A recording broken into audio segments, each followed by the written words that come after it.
चलिए आज हम लोग आयनिक इक्विलिब्रियम स्टार्ट करते हैं और आज ही इसको ख़त्म भी करेंगे। ठीक, एक रिवीजन जैसा है, थोड़ा सा लंबा वीडियो होगा, लेकिन हम लोग पूरा ionic equilibrium IIT JEE mains advance और नीट के लिए जो भी इम्पोर्टेंट होगा हर एक बात मैं इधर बोलूँगा। ठीक, बस तुम्हें बने रहना है, पूरे के पूरे वीडियो को अच्छे से देखना है, तभी तुम्हें कुछ समझ में आएगा। चलो स्टार्ट करते हैं। आयनिक इक्विलिब्रियम में सबसे पहले हमें क्या करना चाहिए, हमें ध्यान रखना चाहिए वाटर के बारे में। क्या, जैसे हमें पता है वाटर की डेंसिटी 1 ग्राम पर ml, ये क्या होता है वाटर का डेंसिटी, ये 1 ग्राम पर ml या इसी को 1 ग्राम पर cc बोल सकते हैं, सेंटीमीटर क्यूब। इसका मतलब क्या होता है, अगर हमारे पास 1 ml वाटर है इसका मतलब होगा कि 1 ग्राम है हमारे पास। अगर हमारे पास मान लो 1000 ml वाटर है, डेंसिटी क्या होता है, मास बाई वॉल्यूम, ये बोल क्या रहा है 1 ml 1 ग्राम के बराबर है। अगर हमारे पास 1000 ml वाटर है इसका मतलब 1000 ग्राम वाटर है। ठीक, वाटर का कंसंट्रेशन कितना आता है, अच्छा इसी को हम ऐसे भी बोल सकते हैं 1 लीटर वाटर अगर कहीं दे दिया क्वेश्चन में कभी आगे, तो उसका मतलब होगा हमारे पास वाटर कितना है 1000 ग्राम, मतलब 1 kg, 1 kg है वाटर। इसका मतलब क्या है कि हम लोग ml को ग्राम से रिलेट कर सकते हैं, लीटर को किलोग्राम से रिलेट कर सकते हैं। किसके लिए, ओनली फॉर वाटर। वाटर का जो कंसंट्रेशन होता है, मास, जो कंसंट्रेशन हमें किस में लिखना होगा, मोल पर लीटर। 1 लीटर अगर हम वाटर का लें तो उसमें कितना मोल होगा, चलो 1 लीटर ले लो। 1 लीटर लोगे तो वाटर का मास कितना होगा उसमें, 1 लीटर वाटर में मास कितना होगा 1 kg, बोले तो 1000 ग्राम, 1000 ग्राम होगा। अगर हम, ये तो मास निकला, हमें क्या चाहिए मोल, तो वेट अपॉन मॉलिक्यूलर वेट, ऐसा कर देंगे तो हमें क्या मिल जाएगा मोल। तो 1 लीटर में कितना मोल है वाटर का, वो हो जाएगा 1000 डिवाइडेड बाई 18, 1000 डिवाइडेड बाई 18। ये सॉल्व होकर के कितना आ जाता है, ये सॉल्व होकर के हमें मिलता है 55.55, इसी को बोल देते हैं वाटर का कंसंट्रेशन। इसका मतलब जैसे तुम बोल रहे थे 1 लीटर को 1000 के ग्राम बोल सकते हैं, 1 लीटर को 1 kg बोल सकते हैं, इसीलिए ऐसे ही तुम बोल सकते हैं कि हमारे पास अगर 1 लीटर वाटर है इसका मतलब होगा कि हमारे पास 1 लीटर में कितना मोल होगा वाटर का 55.55, 1000 बाई 18। तो 1 लीटर में जो मोल होता है वही कंसंट्रेशन हो जाता है, ये वाटर का कंसंट्रेशन हो गया। अगर हम लोग 25 डिग्री सेल्सियस की बात करते तो हमारे पास क्या होगा, 25 डिग्री सेल्सियस पे वाटर थोड़ा सा आयनाइज रहता है H+ और OH- में। ये रिएक्शन कैसी होती है, देखो आयंस को दूर कर रहे हैं, ये दोनों आयंस तो पास में रहना चाहेंगे, H+ और OH-, अट्रैक्शन करके वो क्या करना चाहेंगे, वाटर बनाना चाहेंगे, लेकिन तुमने तो उनको रिवर्स कर दिया। जब आयंस अट्रैक्ट होते हैं तो प्रोसेस होता है एक्सो, क्योंकि अट्रैक्शन से एनर्जी रिलीज होता है, और जब आयंस दूर गए, देखो वाटर में थे, वाटर से दूर चले गए, H+ OH- अलग अलग हो गए, तो ये प्रोसेस कैसा हो जाता है एंडोथर्मिक। और वाटर का कंसंट्रेशन कितना रहता है 55.55। रूम टेम्परेचर पे हम लोग pH कितना बोलते हैं वाटर का, pH कितना बोलते हैं, ये थोड़ी सी जानकारी हमें ध्यान रखना चाहिए पहले से ही। pH वाटर का बोलते हैं 7। अच्छा pH को लिखते क्या है, -log of H+, तो H+ कितना होगा, एंटी लॉग लेने से 10⁻⁻7, तो वो हो जाता है 10⁻⁻7, ये भी हो जाता है 10⁻⁻7। ठीक, एक्चुअली में क्या हुआ होगा, ये तो वाटर इतना रहता है, इसमें से कुछ गया होगा, कितना गया होगा, इतना ही गया होगा 10⁻⁻7, तभी जा करके H+ इतना बना और OH- इतना बना। तो हमसे इसी पे ही बेस्ड कुछ जानकारी पूछेगा, जैसे हमसे कोई पूछता pH, तो अगर हमें पता है H+ है 10⁻⁻7 तो pH हो जाएगा 7। अगर कोई हमसे पूछता POH कितना होगा, -log of OH-, तो OH- है 10⁻⁻7, POH हो जाएगा 7। और अगर हमसे कोई पूछे वाटर का इक्विलिब्रियम कांस्टेंट बताओ, KI फॉर वाटर, कैसे लिखेंगे, हमें लिखना होगा H+, जो प्रोडक्ट है डिवाइडेड बाय रिएक्टेंट, हमें लिखना पड़ेगा H+ OH- divided by water का कंसंट्रेशन। H प्लस कितना 10⁻⁻⁷, OH माइनस कितना 10⁻⁻⁷, वाटर कितना, ये 55.55 ही कंसिडर करना होता है 1000/18। इससे सॉल्व करने से कितना मिल जाता है हमें, इसको सॉल्व करोगे तो मिलेगा 18 × 10⁻, देखो ये 14 हो जाएगा और ये 3 उसमें और ऐड हो जाएगा तो 17 - 17, ये हो जाता है KI।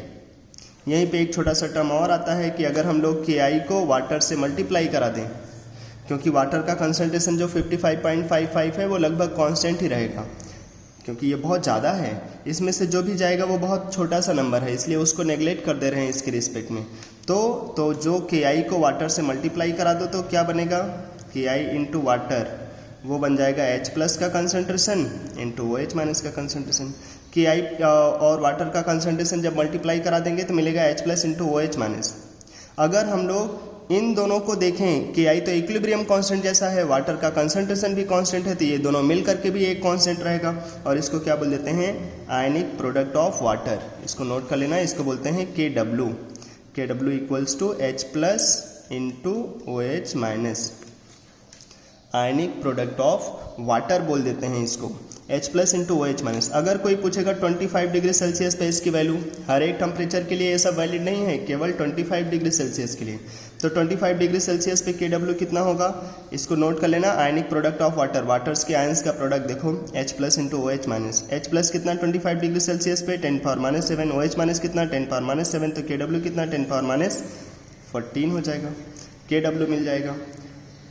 ये जो है हमारे पास एक छोटा सा फॉर्मूला, ये वाटर के लिए हमें ध्यान रखना चाहिए। और एक चीज़, अगर कोई पूछता वाटर का अल्फा बता दो, अल्फा क्या होता है, अल्फा हम लोग कई बार बोल चुके हैं, जो 1 से जाता है उसे बोल देते हैं अल्फा, जो भी 1 से जाएगा। अब 1 से जो जाएगा वो अल्फा हो जाएगा, तो 1 से जाने के लिए हम लोग देखते हैं 55.55 में से कितना गया 25 डिग्री सेल्सियस पे 10⁻⁻⁷। 55.55 में से कितना गया है 10⁻⁷ ना, तो 1 से कितना गया, तो 1 से कितना गया, तो बोलेंगे 1 से जो गया होगा वो गया होगा 10⁻⁷ डिवाइडेड बाई 55.55, यही तो होगा। इसी को क्या बोल देते हैं अल्फा, जो 1 से जाता है। 55.55 की जगह पे क्या लिख सकते हैं 1000/18 लिख दो, 10⁻⁷ डिवाइडेड बाई 1000 डिवाइडेड बाई 18, ये 18 ऊपर जाएंगे 10⁻⁷ और 3 10⁻10 हो जाएगा, ये हो जाता है अल्फा। अगर कोई परसेंटेज जानना चाहे वाटर का आयनाइजेशन का तो कितना हो जाएगा, 100 से मल्टीप्लाई कर दो, ये हो जाएगा 18 × 10⁻8, ये हो जाएगा वाटर का परसेंटेज में आयनाइजेशन। इसी को अक्सर एग्जाम में ऐसे लिख सकता है 1.8 × 10⁻7, ये हो जाएगा वाटर का अल्फा। वाटर का अल्फा निकालना, ये क्या सारे टेम्परेचर पे अल्फा है वाटर का, नहीं, ओनली एट 25 डिग्री सेल्सियस। अच्छा, अगर हम लोग टेम्परेचर बढ़ाएंगे घटाएंगे तो क्या होगा, पहले हम लोग एक छोटा सा चीज़ देख लेते हैं। अभी हम लोगों ने देखा था KW जो आया था वो कितना H प्लस × OH माइनस, यही तो मिला था। अगर हम इस दोनों तरफ लॉग ले लें तो क्या हो जाएगा, log of KW log of H plus, ये तो सिंपल फॉर्मूला लग जाएगा, log A plus log B log of OH minus. अगर हम माइनस से मल्टीप्लाई करा देंगे तो ये हो जाएगा माइनस लॉग KW, ये हो जाएगा माइनस लॉग H प्लस, ये हो जाएगा माइनस लॉग OH माइनस, ऐसा होगा। हाँ, अब हमें वो छोटे छोटे फॉर्मूले ध्यान में रखने चाहिए जो याद ही रखना पड़ेगा। pH = minus log of H plus, pOH = minus log of OH minus. P क्या है, P कोई ऐसा टर्म नहीं है, परसेंटेज पोटेंशियल, इसका कोई मतलब नहीं है। P का मतलब है बस सिंपल माइनस का लॉग, ठीक। H वैसे ही है, P का मतलब माइनस का लॉग, OH है तो OH। जैसे कोई बोले PKW तो P का मतलब माइनस का लॉग और KW आ गया। ये बस एक नंबर को रिप्रेजेंट करने का तरीका बनाया गया है, ऐसे P लगा करके, PH POH PKW। तो देखो हम लोग माइनस लॉग KW की जगह पे क्या लिख सकते हैं, इधर माइनस लॉग KW की जगह पे क्या लिख सकते हैं PKW, और माइनस लॉग H प्लस की जगह पे PH, और माइनस लॉग OH माइनस की जगह पे POH। और ये कोई पूछे ये कब वैलिड होगा, ये सारे टेम्परेचर पे वैलिड होगा, क्योंकि तुमने अभी कोई वैल्यू नहीं रखा। अगर तुमने 10⁻7 वाला कुछ रखा या pH 7 रख दिया तब फिर वो वैलिड नहीं होगा सब टेम्परेचर पे। ये वैलिड है फॉर ऑल टेम्परेचर। और अगर हमें 25 डिग्री सेल्सियस पे लिखना होगा तो हम जानते हैं 25 डिग्री सेल्सियस पे KW कितना आया था। 25 डिग्री सेल्सियस पे KW होता ही क्या है, H plus into OH minus, और H प्लस 10⁻⁷, OH माइनस भी 10⁻⁷, तब तो ये हो जाएगा 10⁻14। तो हमारे पास PKW कितना हो जाएगा, माइनस लॉग ऑफ 10⁻14। तो ये कितना बन जाएगा 14। तो सोचो pH प्लस POH कितना होगा, pH प्लस POH 14। ये कब, 25 डिग्री सेल्सियस पे। यहाँ पे ये नहीं बोला जा रहा है pH कितना POH कितना, लेकिन pH प्लस POH 14 ही होगा चाहे जो हो जाए, जब हमारे पास टेम्परेचर होगा कितना, 25 डिग्री सेल्सियस। और एक चीज़ ध्यान रखो, जो PKW होता है ना, जो PKW आता है, KW का माइनस का लॉग, वो जो निकल करके आता है वो हमें हमेशा ही, जो PKW है वो हमें बताता है pH का रेंज, pH का रेंज, रेंज ऑफ pH। कौन, PKW। जैसे अगर 25 डिग्री सेल्सियस पे कोई पूछता तो हम लोग बोल देते 25 डिग्री सेल्सियस पे अगर हमसे कोई पूछता pH के बारे में, रेंज में, तो हमें पता है 25 डिग्री सेल्सियस पे जो हमारे पास PKW आया वो कितना आया, PKW आया 14। तो हम बोलेंगे हमें 0 से 14 तक जा सकते हैं। उसका हाफ जो होगा वो हमें बताएगा न्यूट्रल रीजन को। ठीक, जैसे जैसे हम लोग 7 से आगे जाएंगे तो बेसिक होता जाएगा मीडियम, और जैसे जैसे हम लोग 0 की तरफ आएंगे तो एसिडिक होता जाएगा मीडियम। जितना 0 की तरफ आओगे उतना अच्छा एसिड पाओगे, जितना 14 की तरफ जाओगे उतना स्ट्रॉन्ग बेस। स्ट्रॉन्ग बेस का और स्ट्रॉन्ग एसिड का मतलब बस ये है कि ज़्यादा H प्लस मिलेगा, ज़्यादा OH माइनस मिलेगा सोल्यूशन में। यहाँ ज़्यादा एसिडिक होगा सोल्यूशन, यहाँ ज़्यादा बेसिक होगा। और जब तुम 7 की तरफ जाओगे तो सोल्यूशन ज़्यादा न्यूट्रल होगा। यही होता है pH का रेंज, इसी को बोल देते हैं pH का रेंज, 0 से 14 तक। ठीक, अगर हम लोग टेम्परेचर कुछ कम ज़्यादा करेंगे तो ये जो PKW वाला टर्म है वो चेंज होगा। ठीक, क्यों, क्योंकि जो KW था वो क्या था, H plus into OH minus, और H प्लस OH माइनस कहाँ से आते थे, इक्विलिब्रियम से। इक्विलिब्रियम कौन सा, वो वाटर का, वाटर जा करके H प्लस और OH माइनस देता था। हाँ, देता बहुत कम था लेकिन यहीं से तो आता था। ये रिएक्शन कैसी है, एंडोथर्मिक। अगर किसी ने बोला हमने टेम्परेचर बढ़ा दिया, मान लो टेम्परेचर किसी ने कर दिया 25 डिग्री सेल्सियस से ज़्यादा, तो सोचो H प्लस का क्या होगा, क्या H प्लस उतना ही रहेगा 10⁻⁷? नहीं, इतना नहीं रहेगा। क्यों, क्योंकि तुमने टेम्परेचर बढ़ाया, रिएक्शन एंडोथर्मिक है। और हम लोग ध्यान रखते हैं क्या, कि टेम्परेचर बढ़ाने से रिएक्शन हमेशा एंडोथर्मिक डायरेक्शन में जाता है। अगर टेम्परेचर बढ़ाओगे तो रिएक्शन किधर जाएगा, एंडोथर्मिक डायरेक्शन में। तो जब ये रिएक्शन फॉरवर्ड जाएगा तो H प्लस क्या होगा, बढ़ेगा, OH माइनस क्या होगा, बढ़ेगा, दोनों ही बढ़ेंगे। तो H प्लस ज़्यादा होगा, H प्लस जो भी होगा इतना नहीं होगा। H प्लस क्या रहेगा, H प्लस जो होगा वो हमें इससे ज़्यादा मिलेगा 10⁻⁷ से। OH माइनस भी ज़्यादा मिलेगा। वाटर के लिए यही सबसे अच्छी चीज़ है, H प्लस भी बढ़ेगा तो OH माइनस भी बढ़ेगा। अगर हमारे पास कोई एसिड बेस नहीं है, केवल वाटर है तो सोचो अगर H प्लस भी बढ़ गया, OH माइनस भी बढ़ गया, तो टेम्परेचर बढ़ाने से KW क्या होगा, H प्लस भी बढ़ रहा है, OH माइनस भी बढ़ रहा है, उनका मल्टीप्लिकेशन वो भी तो बढ़ेगा। तो टेम्परेचर बढ़ाने से KW बढ़ता है। अच्छा, अगर KW बढ़ेगा तो टेम्परेचर बढ़ाने से PKW का क्या होगा, कम होगा। और अगर PKW कम हो गया तो pH रेंज कम हो जाएगा, क्योंकि PKW ही क्या है, pH रेंज। जैसे मान लो हमसे किसी ने ऐसे बोल दिया कि हमारे पास टेम्परेचर है सपोज 50 डिग्री सेल्सियस। अगर 50 डिग्री सेल्सियस है तो उन्होंने मान लो हमें ऐसे दे दिया है कि हमने देखा 50 डिग्री सेल्सियस पे जो PKW का वैल्यू है, अब PKW तो 14 नहीं रहेगा क्योंकि तुमने टेम्परेचर 25 डिग्री सेल्सियस नहीं रखा, टेम्परेचर थोड़ा सा ज़्यादा कर दिया, उसकी वजह से इक्विलिब्रियम फॉरवर्ड जाएगा, H प्लस और OH माइनस दोनों बढ़ेंगे, तो KW बढ़ेगा और PKW कम होगा। जैसे जैसे KW बढ़ाओगे, PKW है ही क्या, माइनस का लॉग, तो जब भी कभी जैसे H प्लस बढ़ाओगे तो pH कम होगा, हमेशा ही ऐसे रहेगा। ऐसे KW बढ़ाओगे तो PKW कम होगा। तो अगर तुमने 50 डिग्री सेल्सियस कर दिया है तो PKW 14 होगा, 14 से ज़्यादा होगा या 14 से कम, बोलेंगे 14 से कम। जैसे मान लो हमें उन्होंने दे दिया PKW आया 13.88, मान लो ऐसा उन्होंने दे दिया, तो हम pH रेंज बता सकते हैं, 0 से 13.88 तक हम लोग जा सकते हैं। ये pH का वेरिएशन है, pH हम 0 बोल सकते हैं, pH 13.88, लेकिन उससे ज़्यादा नहीं बोल सकते। उसके हाफ पे क्या होगा, न्यूट्रल, इसके हाफ पे, टोटल का जो रेंज है उसके हाफ पे सॉल्यूशन होगा न्यूट्रल। तो 13.88 का हाफ कर लो भाई, कितना मिलेगा, ये 6.94, तो 6.94, मतलब अब इस पे होगा सॉल्यूशन न्यूट्रल। अगर 0 से 6.94 तक क्या होगा सॉल्यूशन, एसिडिक, और 6.94 से यहाँ क्या होगा, बेसिक। ठीक, कोई अगर हमसे पूछ लेता है ऐसे दे करके, at 50 degree Celsius the value of pKw is 13.88, then what will be the nature of solution when the pH will be 7। तो बताओ pH अगर 7 होगा तो क्या होगा, pH 7 होगा तो यहाँ पे देखो 7 कहाँ मिलेगा, 6 से पहले नहीं भगवान, 6 के बाद वहाँ कहीं मिलेगा, इधर कहीं 7 मिलेगा, तो 7 यहाँ मिलेगा, तो 7 पे कैसा हो जाएगा सोल्यूशन, बेसिक, तो यहाँ पे 7 बेसिक होगा। इसीलिए अपने दिमाग में रखना चाहिए, कभी कभी एग्जाम में दे देता है pH 7 किसको इंडिकेट करता है, pH 7 एसिडिक भी हो सकता है, बेसिक भी हो सकता है, और न्यूट्रल भी हो सकता है। अच्छा, कब एसिडिक होगा, कब वो बेसिक होगा, कब वो न्यूट्रल होगा, अगर हमसे कोई जानना चाहे तो हम बोलेंगे न्यूट्रल कब होगा, जब 25 डिग्री सेल्सियस होगा तो pH 7 जो होगा वो न्यूट्रल को इंडिकेट करेगा।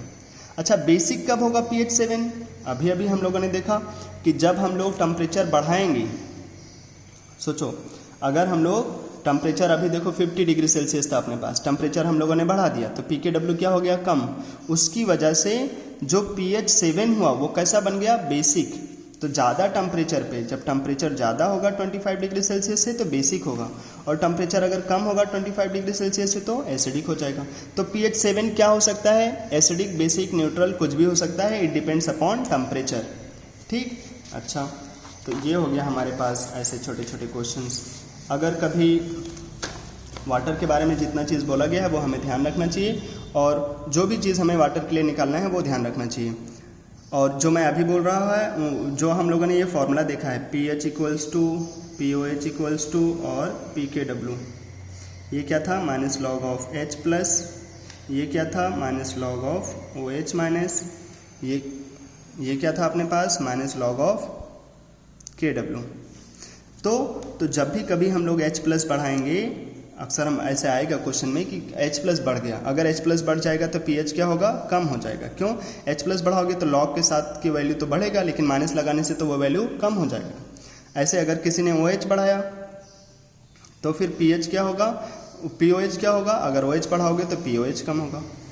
जब भी कभी ये बढ़ाओगे तो P के साथ वाला टर्म उसका उल्टा हो जाएगा। ऐसे अगर तुमने KW कभी बढ़ाया तो जो pKw होगा वो कम हो जाएगा। समझ में आया? अच्छा, चलो ये चीज़ें हमें ध्यान रखनी चाहिए। और जो हमें ये मिला pH plus POH equals to 14, ये कब के लिए वैलिड है, ओनली 25 डिग्री सेल्सियस पे। लेकिन ये कब वैलिड है, pH plus POH equals to pKw, ये सारे टेम्परेचर के लिए वैलिड है, फॉर ऑल टेम्परेचर। कौन, pH plus POH equals to pKw। आगे चलते हैं, कैलकुलेशन देखते हैं हम लोग pH strong acid strong base का। अगला point, calculation of pH of strong acid and strong base. Strong acid कौन कौन से होते हैं? स्ट्रॉन्ग एसिड होते हैं अपने पास, एक तो बहुत ज़्यादा स्ट्रॉन्ग HClO4, फिर H2SO4, फिर HNO3, फिर HI, फिर स्ट्रॉन्ग एसिड में HBr, फिर HCl। इतने ही स्ट्रॉन्ग एसिड अपने पास हैं। कौन? ये 6, HClO4, H2SO4, HNO3, HI, HBr, HCl। ये स्ट्रॉन्ग एसिड, पहले हम लोग स्ट्रॉन्ग एसिड डील कर लेते हैं, फिर आगे देखते हैं। हमें क्या देगा, हमें क्वेश्चन कुछ ऐसे दे देगा कि हमारे पास है 10⁻⁻2 मोलर HCl, और हमसे पूछेगा चलो pH बताओ। क्या करें हम लोग? हम बोलेंगे स्ट्रॉन्ग एसिड होने का मतलब क्या होगा, अगर कोई स्ट्रॉन्ग एसिड है या स्ट्रॉन्ग बेस है, इसका मतलब है कि वो 100% आयनाइज हो जाएगा। अगर तुम उसको पानी में डालोगे तो कुछ अपने पास नहीं रखेगा, वो HCl में नहीं रहेगा, पूरा आयनाइज हो जाएगा, पूरा H+ में और OH- में चला जाएगा। तो अगर तुम्हारे पास अगर ये 1 होगा ना, तो ये पूरा 1 मिल जाएगा, ये पूरा 1 मिल जाएगा। अगर ये है 10⁻2 मोलर, तो ये कितना जाएगा, 10⁻2, ये कितना बनेगा, 10⁻2, ये कितना बनेगा, 10⁻2।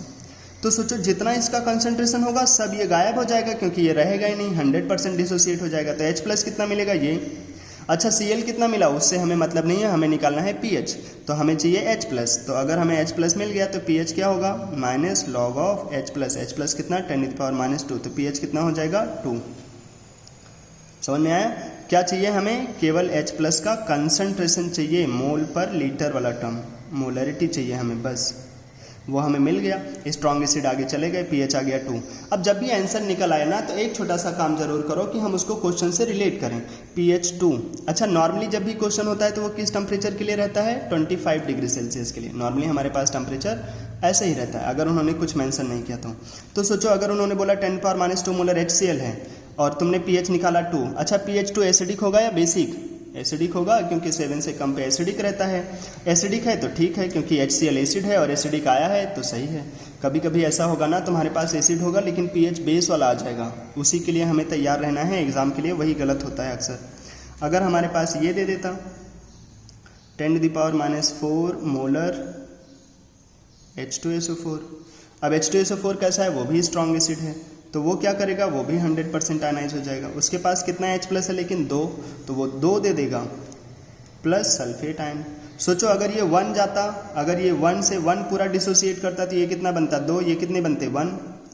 तो अगर ये 10⁻⁴ है और ये पूरा 10⁻⁴ गया, जाएगा क्या, हाँ क्यों, क्योंकि वो स्ट्रॉन्ग एसिड है।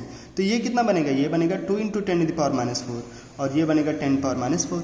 तो सोचो ये तो बन गया 2 × 10⁻⁴। तो अब हमारे पास H+ कितना है, उतना है क्या जितना H2SO4 है, नहीं H+ कितना है उससे डबल, ये मोलरिटी होना चाहिए। तो हमारे पास H+ आ गया 2 × 10⁻⁴। समझ रहे हैं? हाँ, तो अब pH निकाल लो, pH कितना हो जाएगा, फिर इसका माइनस लॉग ले लो, वो हो जाएगा 4 - log 2, ये आ जाएगा pH। 4 - log 2 तो 4 के आसपास ही रहेगा, थोड़ा सा कम होकर के 3.7 के आसपास। तो ये pH कैसा रहेगा, एसिडिक, हाँ वो एसिड है और ये एसिडिक आया, सही है फिर। अच्छा अगर हमें कभी दे देता ये, क्या हमें दे देता, हमें लिख के दे देता ऐसे कुछ, इसका बताओ 10⁻⁶ मोलर HCl, तो क्या करें, ये तो स्ट्रॉन्ग एसिड है, स्ट्रॉन्ग एसिड है तो 100% आयनाइज होगा, H+Cl- में ये कितना है 10⁻⁶, जाएगा कितना 10⁻⁶, ये कितना बनेगा 10⁻⁶, H+ मिल गया 10⁻�6, तो pH कितना हो जाएगा, pH हो जाएगा 6। 6 पे क्या एसिडिक होता है रूम टेम्परेचर पे, हाँ 7 से कम पे एसिडिक होता है, सही है फिर। तो फिर यही हम आंसर बोल देंगे। अगर हमसे उन्होंने ऐसे बोल दिया, क्या हमसे बोल दिया 10⁻⁸ मोलर HI भी स्ट्रॉन्ग एसिड है, हाँ HClO4, H2SO4, HNO3, HI, HBr, HCl ये सब स्ट्रॉन्ग एसिड हैं, तो ये भी 100% आयनाइज होगा, जाएगा H+ और I- में। तो सोचो ये कितना है 10⁻⁸, जाएगा कितना 10⁻⁸, ये भी कितना बनेगा 10⁻⁸, कौन H+। अब H+ बन गया इतना, तो सोचो pH कितना बोल दोगे, pH क्या माइनस लॉग ऑफ 10⁻⁸, इसे सॉल्व करोगे माइनस वो बात सामने आ जाएंगे, pH मिल जाएगा 8। तो क्या pH 8 बोल देंगे, pH 8 तो कैसा होता है, हमने देखा है 0 से 7, 7 से 14, नॉर्मली 25 डिग्री सेल्सियस, कुछ नहीं बोला तो यही वैलिड रहेगा। तो 7 से आगे वो तो बेसिक हो जाता है, तो ये क्या बेसिक हो जाएगा HI का सॉल्यूशन, नहीं बेसिक नहीं होगा, इसका मतलब ये गलत है, ऐसे नहीं होना चाहिए।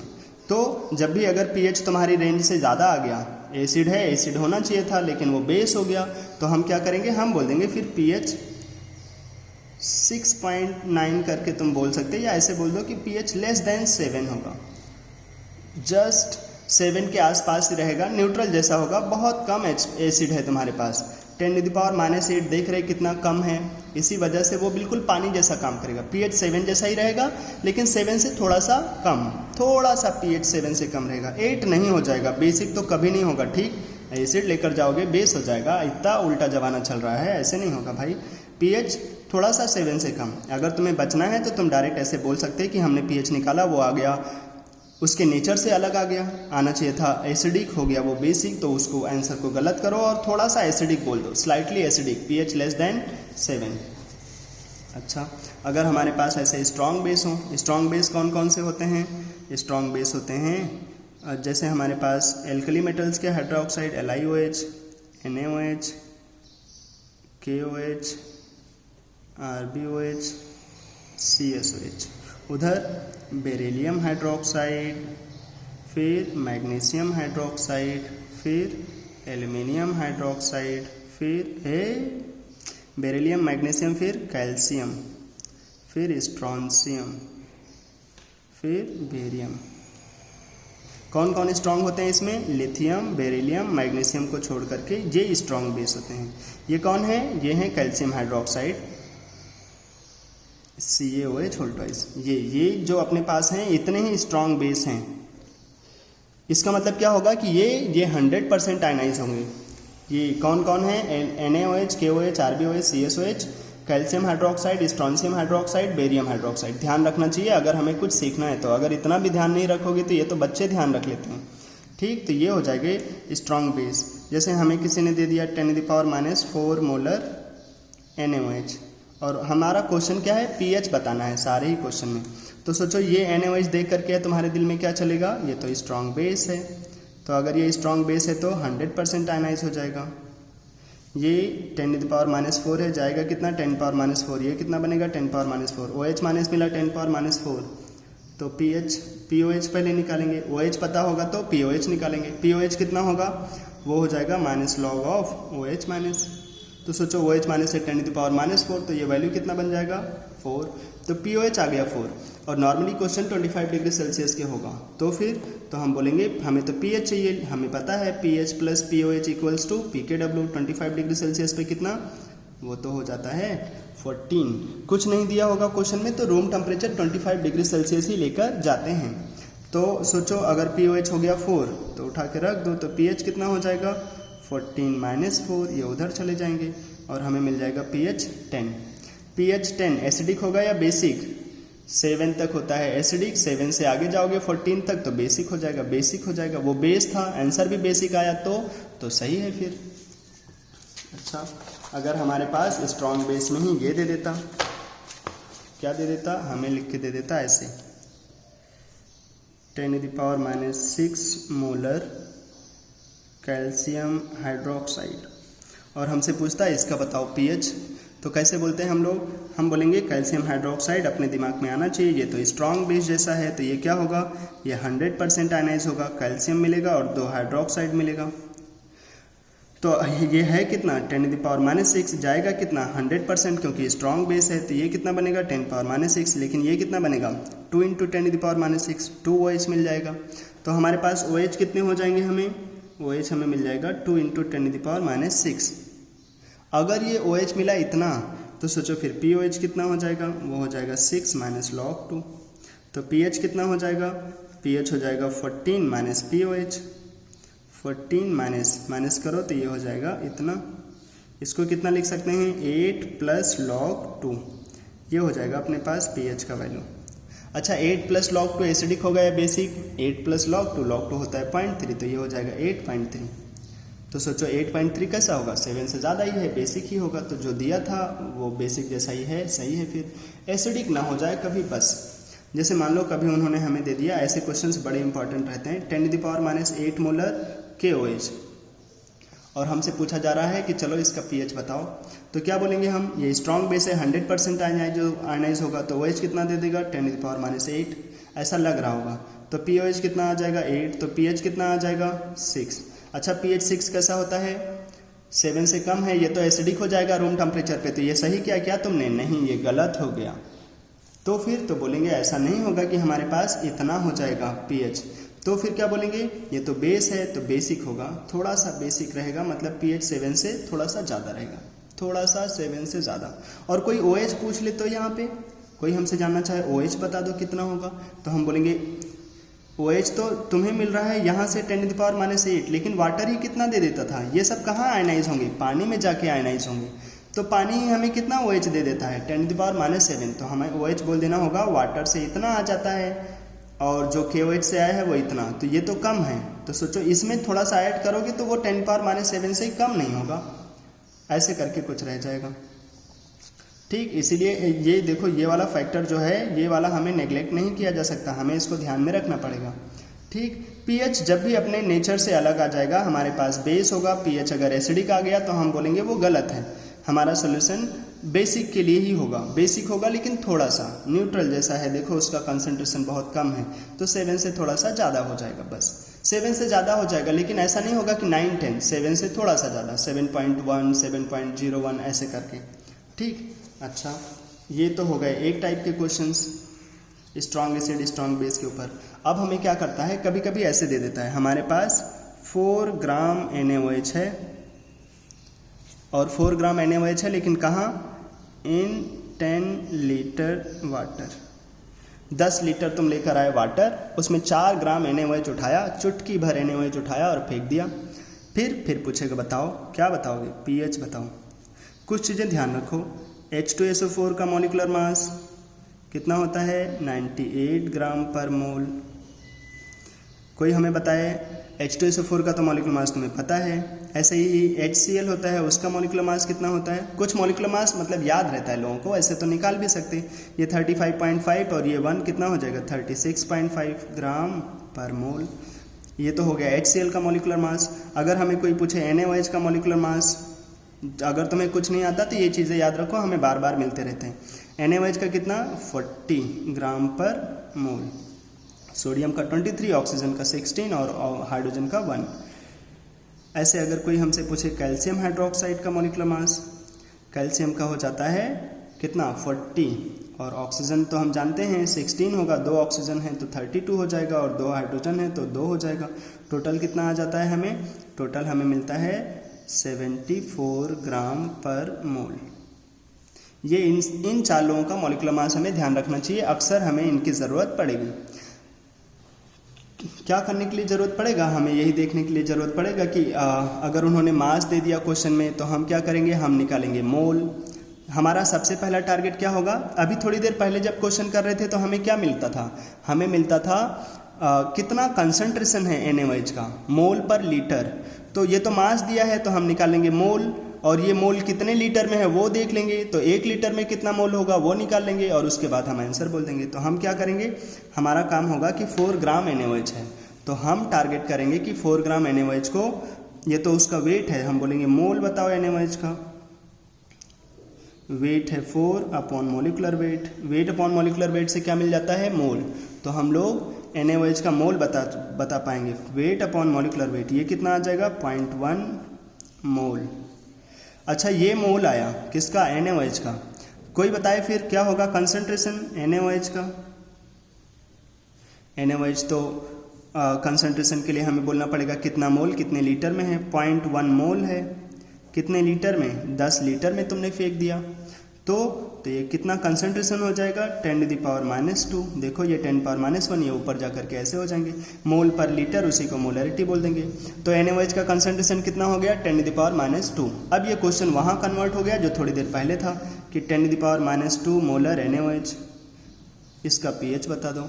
तो 10⁻² मोलर NaOH है तो इसका pOH कितना आ जाएगा, स्ट्रॉन्ग बेस है तो OH होगा 10⁻², pOH हो जाएगा 2, pH हो जाएगा 12। pH 12 पे बेसिक होता है, हाँ 7 से ज़्यादा पे बेसिक होता है, सही हो जाएगा फिर, ठीक। ऐसे ही अगर तुम्हें ये कोई बोल दें, हमारे पास है,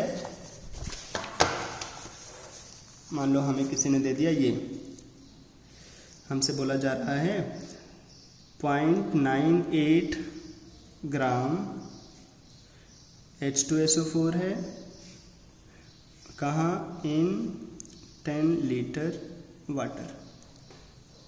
0.98 ग्राम H2SO4 है 10 लीटर वाटर में, हमें क्या बताना है, pH बोलना होगा।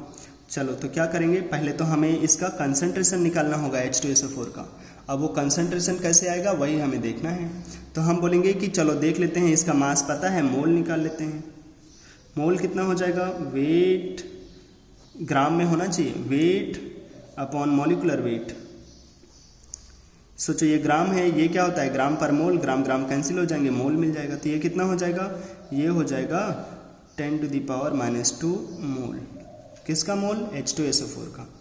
अच्छा, तो H2SO4 का कंसंट्रेशन क्या हो जाएगा, H2SO4 का कंसंट्रेशन किस में निकाल रहे हैं हम लोग, मोलरिटी में। तो मोल पर लीटर 10⁻² मोल 10 लीटर में, तो वो हो जाएगा 10⁻³ मोलरिटी, मोल पर लीटर।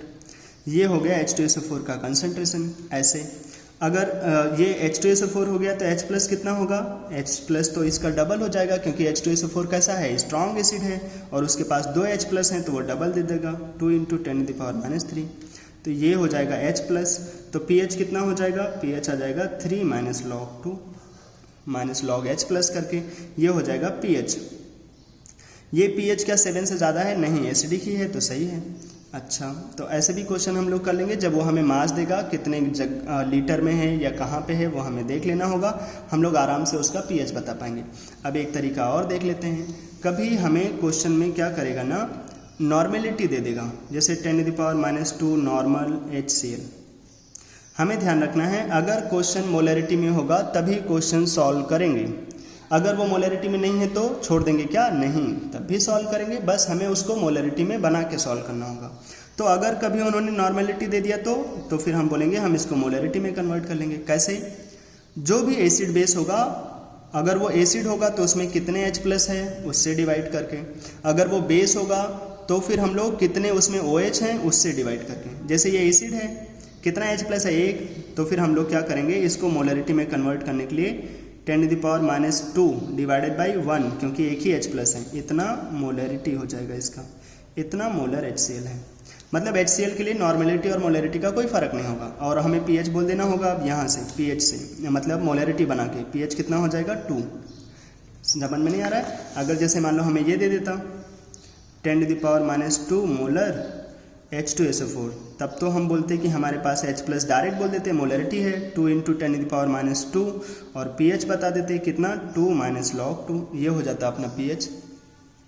लेकिन अगर उन्होंने मोलरिटी ना बोल करके यही क्वेश्चन में बोलता 10⁻² नॉर्मल H2SO4, अब क्या करते, अब हमारा काम होगा पहले इस नॉर्मेलिटी को कन्वर्ट करो मोलरिटी में, हमेशा हमें मोलरिटी करके ही क्वेश्चन को सॉल्व करना है।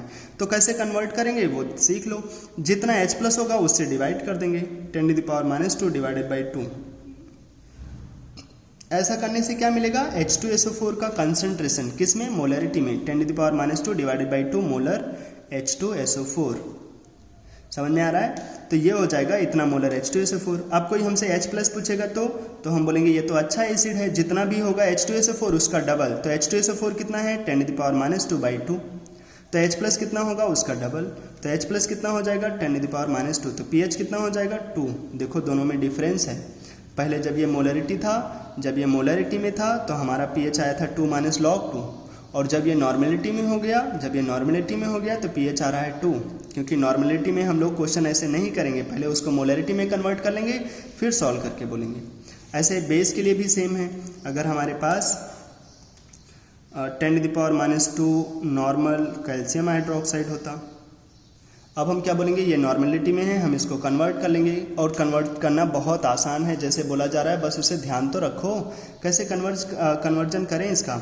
इसके पास OH कितने हैं 2, तो 2 से डिवाइड कर देंगे 10⁻² डिवाइडेड बाई 2, इतना मोलरिटी हो जाएगा किसका, कैल्शियम हाइड्रोक्साइड का। हमेशा अपना क्वेश्चन मोलरिटी में होना चाहिए, मिल गया मोलरिटी में, हाँ, तो बस यही हो जाएगा। अब यहाँ से मोलरिटी आ गया कैल्शियम हाइड्रोक्साइड का, तो OH कितना हो जाएगा, बोल पाएंगे हम लोग, OH हो जाएगा इसका डबल, क्योंकि वो स्ट्रॉन्ग बेस है, वो हो जाएगा 10⁻², तो POH 2, तो pH कितना हो जाएगा अपने पास 12, तो यही हो जाएगा अपना आंसर। अच्छा, आगे चलते हैं, फिर ये हो गया pH strong acid strong base का कैसे कैलकुलेट करें। अब हमें क्या देखना होगा, अब हम लोग देखते हैं mixture of strong acid strong base, mixture of strong acid strong base. ठीक, क्या करें इसके लिए, बस तुम ये छोटी सी चीज़ याद रख लो, अगर हम लोग, क्या याद रखना है तुम्हें, अगर हम लोग कभी वॉल्यूम को, किसी के वॉल्यूम को उसके मोलरिटी से मल्टीप्लाई कर दें, अगर वॉल्यूम होगा ml में और उसी के कंसंट्रेशन से मल्टीप्लाई कर दें तो हमें मिल जाएगा उसका मिलीमोल। अगर हमारे पास वॉल्यूम है मोलरिटी में ml में और मोलरिटी है तो हम दोनों को मल्टीप्लाई कर देंगे तो हमें मिल जाएगा मिलीमोल। जैसे जैसे हमें आगे क्वेश्चन ऐसे मिलेगा 100 ml ऑफ 10⁻² मोलर HCl। कोई हमसे जानना चाहे बताओ इसमें HCl का मिलीमोल कितना है, तो हम क्या बोलेंगे, HCl का वॉल्यूम पता है, उसका कंसंट्रेशन पता है, हमें मिली मोल चाहिए, क्या करें, दोनों को मल्टीप्लाई कर दें तो हो जाएगा 100 इंटू 10⁻²। इतना क्या हो जाएगा, मिली मोल्स किसके, HCl के, मतलब ये हो जाएगा 1, इतना मिली मोल हो जाएंगे HCl का। किसी का वॉल्यूम पता हो, उसके कंसंट्रेशन से मल्टीप्लाई कर देंगे तो क्या मिल जाएगा, मिली मोल। अगर हमें किसी का वॉल्यूम पता हो लीटर में और उसका मोलैरिटी पता हो, मतलब उसका कंसंट्रेशन पता हो, हमेशा क्वेश्चन मोलैरिटी में ही डील करना है, ध्यान रखें, और गलती होने का चांस कम रहेगा फिर अगर हम लोग ऐसा करेंगे तो। अच्छा, अगर हमारे पास कभी वॉल्यूम हो लीटर में और हम उसको मोलैरिटी से मल्टीप्लाई कर देंगे तो क्या बन जाएगा, सोचो, लीटर लीटर कैंसिल हो जाएंगे, मिल जाएगा उसका मोल। जैसे हमसे किसी ने बोल दिया कि हमारे पास 10 लीटर ऑफ 10⁻² मोलर H2SO4 है, तो अगर हमने इसके वॉल्यूम को इसके कंसंट्रेशन से मल्टीप्लाई कर दिया, वॉल्यूम अगर लीटर में है 10 इंटू 10⁻², तो ये बन जाएगा मोल। किसका मोल आ गया, ये H2SO4 का मोल आ गया, कितना हो जाएगा, 0.1 मोल। 0.1 मोल है अपना H2SO4, कितने में है, 10 लीटर सोल्यूशन में। 10 लीटर अपने पास सोल्यूशन होगा, पानी होगा, उसमें 0.1 मोल है H2SO4 का। समझ में आ रहा है। तो किसी का मोल मिली मोल कैसे निकालेंगे, ऐसे वॉल्यूम से मल्टीप्लाई करके। तो हमें इसी के थ्रू आगे चलना है। मिक्सचर में कैसे निकालेंगे pH, तो क्या करें, देखते रहो क्या करेंगे हम लोग। हमें जैसे दे दिया ये छोटा छोटा question, 100 ml of 10⁻² molar HCl plus 400 ml of 10⁻² molar H2SO4, और हमसे बोल रहा है चलो एक है हमारे पास सॉल्यूशन ऐसा, एक है सॉल्यूशन ऐसा, दोनों को हमने मिलाया तो pH बताओ। मतलब एक कंटेनर में कहीं HCl पड़ा है, कहीं H2SO4 पड़ा है, दोनों को मिक्स कर दिया, pH बताओ क्या होगा। अगर यहाँ पे pH बोलता तो हमें वॉल्यूम की ज़रूरत नहीं थी, हमें कंसंट्रेशन पता है, हम pH बता देते हैं। ऐसे यहाँ पे कोई पूछता pH तो हमें इसके वॉल्यूम की ज़रूरत नहीं थी, हम इस कंटेनर का pH कैसे बता सकते हैं, इसके कंसंट्रेशन से। लेकिन इन दोनों को मिलाने के बाद जो सोल्यूशन बनेगा उसका pH क्या होगा, तो हम क्या बोलेंगे उसका pH, हमें बोलना होगा फिर, हम हमेशा लिखेंगे फिर फाइनल H+ कंसंट्रेशन। तो वो कैसे लिखेंगे, फाइनल मिलीमोल डिवाइडेड बाय, लिखेंगे final millimoles of H+, final millimoles of H+, final millimoles of H+ divided by final volume. किस में लिखेंगे वॉल्यूम, ml में। अगर ये होगा मिलीमोल तो वॉल्यूम लिखना होगा ml में, जो हमें अक्सर मिलेगा। तो मिलीमोल्स कैसे निकालेंगे, वही जो हमने सीखा था अभी, मल्टीप्लाई करके निकालेंगे। तो यहाँ पे H+ कितना मिलेगा, हम बोलेंगे 100, पहले HCl के निकाल लो, 100 इंटू 10⁻², ये हो जाएगा मिलीमोल्स ऑफ HCl। अच्छा, जितना HCl होगा उतना ही होगा H+, तो ये हो जाएगा H+, प्लस दूसरे वाले सोल्यूशन से, वहाँ से भी तो H+ आएगा, वो कैसे लिखेंगे, 400 इंटू 10⁻², ये क्या मिलेगा, 400 इंटू 10⁻², ये मिलेगा हमें H2SO4 का मिलीमोल। हमें क्या चाहिए, H+ का, वो कितना होगा, इसका डबल। क्यों, क्योंकि हमें पता है H2SO4 का डबल मिलता है H+, divided by final volume 400 + 100, कितना हो जाएगा हमारे पास फाइनल वॉल्यूम, 500 ml। बस इसी को सॉल्व कर लेंगे, ये हो जाएगा देखो 1, ये कितना हो जाएगा, ये हो जाएगा हमारे पास 8 डिवाइडेड बाई 500, तो ये हो जाएगा 9/500, उसी को लिख सकते हैं 18/1000। 2 से ऊपर नीचे मल्टीप्लाई डिवाइड कर दिया। तो अगर हम इसको और थोड़ा अच्छे से सॉल्व करेंगे तो ये हो जाएगा 1.8 इंटू 10⁻⁻4, ना गड़बड़ कर दिया, ये हो जाएगा 18 इंटू 10⁻⁻3, इसी को लिख सकते हैं हम लोग 1.8 इंटू 10⁻²। बस ये आ जाएगा H+, ये आया कहाँ का H+, फाइनल। अब तुम यहाँ से pH बोल सकते हैं, pH कितना हो जाएगा, 2 - log 1.8, ये हो जाएगा अपना pH, 2 - log 1.8। तो जैसे मिक्सचर होंगे, मैं दे रहा हूँ कई सारे, तो प्रैक्टिस में हो जाएगा तो हम लोग कर पाएंगे। जैसे हमें ये दे दिया, ये मिक्सचर वाले ध्यान रखना चाहिए, अपने नीट के लिए बहुत इंपॉर्टेंट है, जेई के लिए भी इंपॉर्टेंट है, आते हैं अक्सर अच्छे से। अगर हमसे उन्होंने बोल दिया कि 65 ml ऑफ m/13, मतलब उसको तुम 1/13 भी लिख सकते, m/13 HCl plus 35 ml of m/7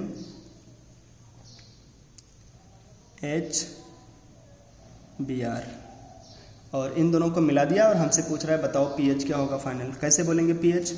हमें ऐसे मिक्सचर के लिए बोलना पड़ेगा final H plus ion concentration, final volume 65 और 35, तो कितना हो जाएगा ये 100 ml, ये हो जाएगा फाइनल वॉल्यूम ml में। और मिलीमोल कैसे लिखेंगे? 65 इंटू 1/13, ये हो जाएगा H प्लस HCl से, प्लस इसका वॉल्यूम 35 और यहाँ पे 1/7, ये यहाँ से आ जाएगा HBr, जितना HBr होगा उतना H प्लस। ये क्या मिल रहे हैं? मिलीमोल्स, किसके? H प्लस के। कहाँ पे? दोनों को मिलाने के बाद। अब इसे देख लो, ये हो जाएगा 5, ये हो जाएगा 5 डिवाइडेड बाई 100, तो ये हो जाएगा 10/100, बोले तो 10/100, बोले तो 1/10, ये हो जाएगा 10⁻⁻1। ये क्या निकल करके आएगा अल्टीमेटली? मोलैरिटी, ये निकल करके आएगा हमारे पास मोलैरिटी। तो H प्लस इतना हो जाएगा तो pH कितना आ जाएगा? pH हो जाएगा 1। तो इन दोनों को मिला देने से pH कितना बन जाएगा? 1। समझ में आ रहा है? जैसे मान लो हमें उन्होंने एक और ले लेते हैं, ऐसे ही हमें उन्होंने दे दिया, क्या बोला जा रहा है हमसे बोला जा रहा है 60 ml of m/15 H2SO4 plus 40 ml of m/8 HCl, और हमसे पूछा जा रहा है फाइनल पीएच बताओ। तो फिर क्या करेंगे? स्ट्रॉन्ग एसिड का मिक्सचर है, हमें बोलना होगा फाइनल H प्लस। यहाँ से H प्लस कितना मिलेगा? 60 इंटू 1/15, 60 इंटू 1/15 कितना हो जाएगा? वो हो जाएगा 60 इंटू 1/15, ये आ जाएगा 4 प्लस 4। अच्छा, ये क्या H प्लस मिला? नहीं, यही गड़बड़ हो जाता, H2SO4 है ये। H प्लस कितना मिलेगा? उसका डबल, क्योंकि वहाँ जो H2SO4 होता है वो 2H प्लस दे देता है हमें। ऐसे यहाँ पे 40 इंटू 1/8 वो H प्लस ही मिलेगा, हाँ, whole divided by final volume 60 और 40, कितना हो जाएगा फाइनल वॉल्यूम? 100। तो ये कितना मिल जाएगा सॉल्व करके? देख लो, ये हो जाएगा 4 और ये 2 8 और ये 8 5 × 40, तो ये 5 डिवाइडेड बाई 100। इसे जाओ 2-4 दिन सॉल्व करो, हमें क्या मिल जाएगा? 13/100। और H प्लस इतना हो गया तो pH कितना बोल पाएंगे हम? pH बोल पाएंगे हम लोग minus log of H plus कितना? 13/100। सॉल्व कर लेंगे, मिल जाएगा आंसर। चलो, अगर हमसे बोला जाता एक एसिड है और एक बेस है, फिर क्या करते? जैसे हमसे बोल देता चलो 65 ml of m/13 molar HCl plus 35 ml of m/5 molar NaOH। दोनों एसिड होते तो दोनों जगह से H प्लस मिलता, तो दोनों को ऐड कर देते। लेकिन अगर एक एसिड एक बेस होगा तो हम बोलेंगे एसिड से तो H प्लस मिल जाएगा, बेस से क्या मिलेगा? OH। तो फिर एसिड बेस तो रिएक्शन कर लेते हैं, क्या बना देंगे? सॉल्ट और वाटर। तो हमें क्या करना पड़ेगा? हमें अब जब दोनों अलग अलग होंगे तो हमें देख लेना पड़ेगा। यहाँ से H प्लस कितना मिलेगा मिलीमोल्स में? H प्लस के मिलीमोल्स 65 इंटू 1/13 कितना हो जाएगा? 5।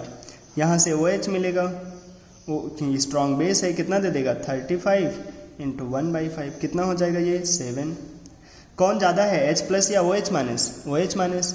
तो हम बोलेंगे 5 और ये 5 तो कैंसिल हो जाएगा, बचेगा कितना? ये 2। कौन बचेगा? OH। तो हम लिखेंगे फाइनल OH, क्योंकि फाइनली वही बचेगा। कैसे? ये H प्लस OH माइनस कहाँ चले जाएंगे? वाटर बना देंगे, 5H 5OH पानी बना देंगे, तो 2OH बच जाएगा। तो बोलेंगे 2OH divided by final volume.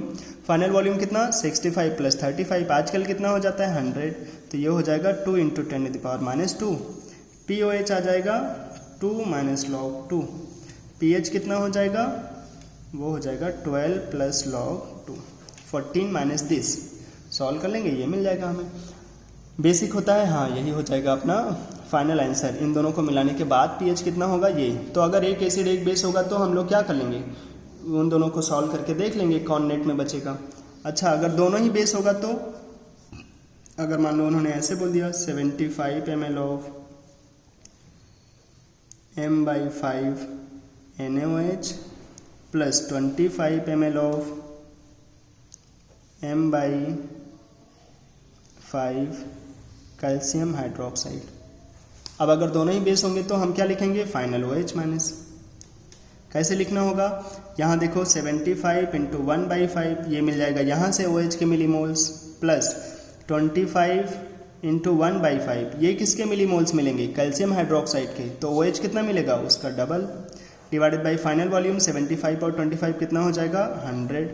तो ये सॉल्व करके कितना आ जाएंगे, ये बन जाएगा आजकल 15, ये कितना बनेगा 5 और 2 10 डिवाइडेड बाई 100। तो ये हो जाएगा 25 डिवाइडेड बाई 100।